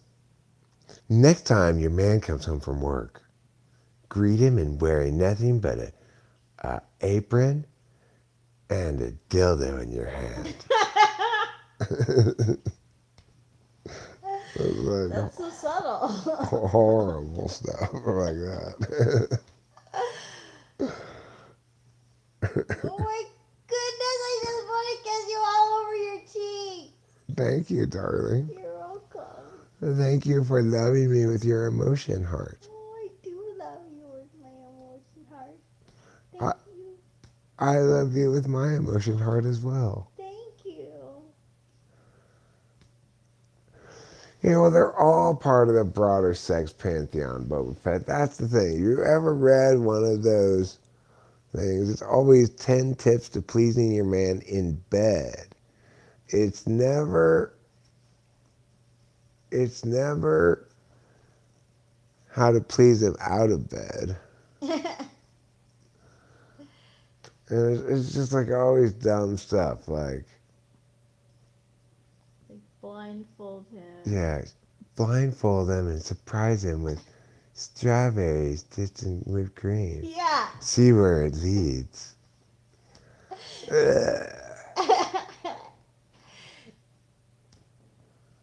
I hate that stuff so much. That's so dumb. Like, who needs a magazine to know how to have sex? Especially Cosmopolitan magazine. I know. Apparently a lot of, well, I don't know about anymore, actually.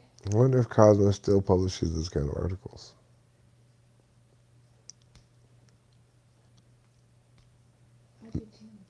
Maybe. They might also publish articles on fashion. Mm-hmm. They also might have pages that have perfume samples on them. Yes.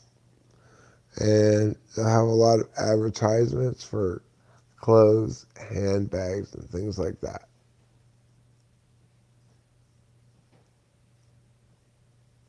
A like full page ad of somebody wearing a coat and it says Jacques Boubert. Jacques Boubert. Doesn't that sound like the name of a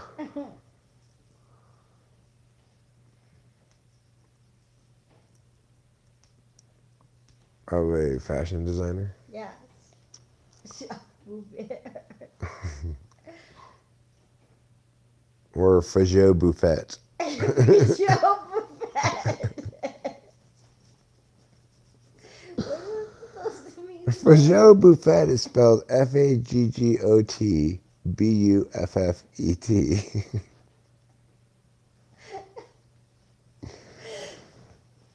Some people accuse me of hate speech when I open my store Fagot Buffet.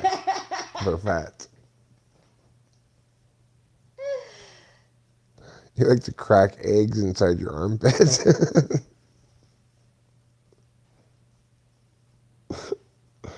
That's one way to crack them. It is kind of like a built-in egg cracker. You could also maybe smash your aluminum cans that way. Depending on how strong your pit is.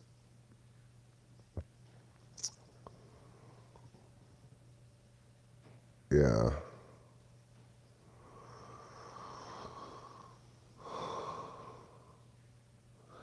Oh, some yo lady,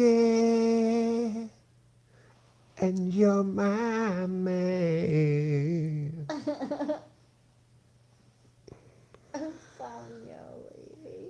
Misfortune, hello. Hello, Misfortune. How are you? I hear you're dressed in a voluminous Victorian skirt and an incredibly uncomfortable push-up bra.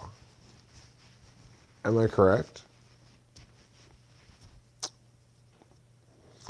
I'm guessing what people are wearing today. Today I'm guessing that Cookfisa is wearing something from Guatemala.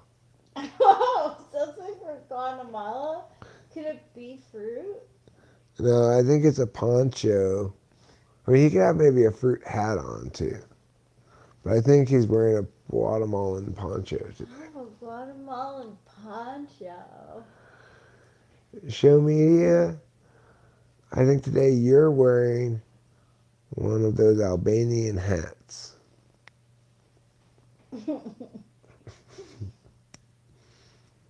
Because you wanted your head to look like a penis.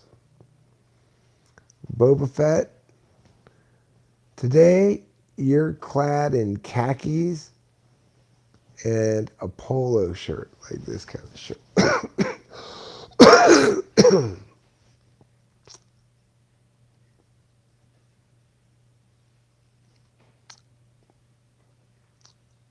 I was raking leaves in my corset and demanded someone to bring along my fainting couch just in case. That's something we don't have, but we need clearly is a fainting couch. Women in the old days used to faint a lot more than they do now. Even if they saw a spider, they'd go, "Hi," like that. "Hi." Hi. That's how women would faint in the olden days. Oh, that is? Yeah, if they saw a spider or something. Yes, that's right. Women used to faint at the drop of a hat. Dropping a hat literally caused a woman to faint. Hi. Nowadays, women are made of tougher stuff. There's a lot of strong women in the world. Strong women, they don't faint without a really good reason. Like breaking a nail or something.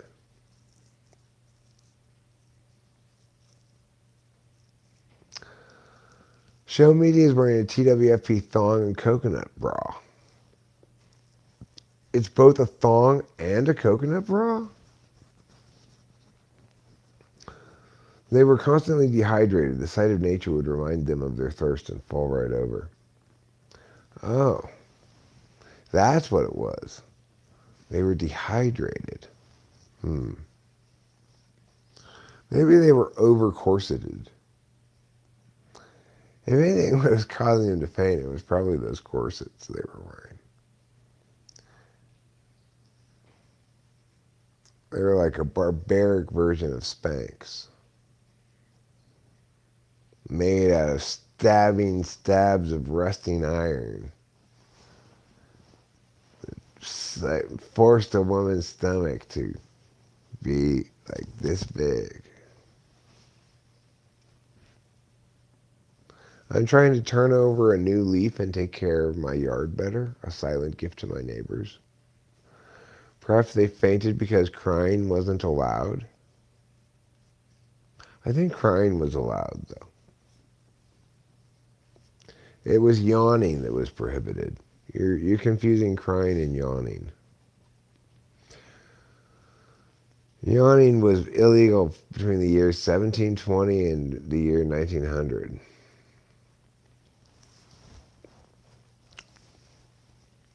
Little known facts.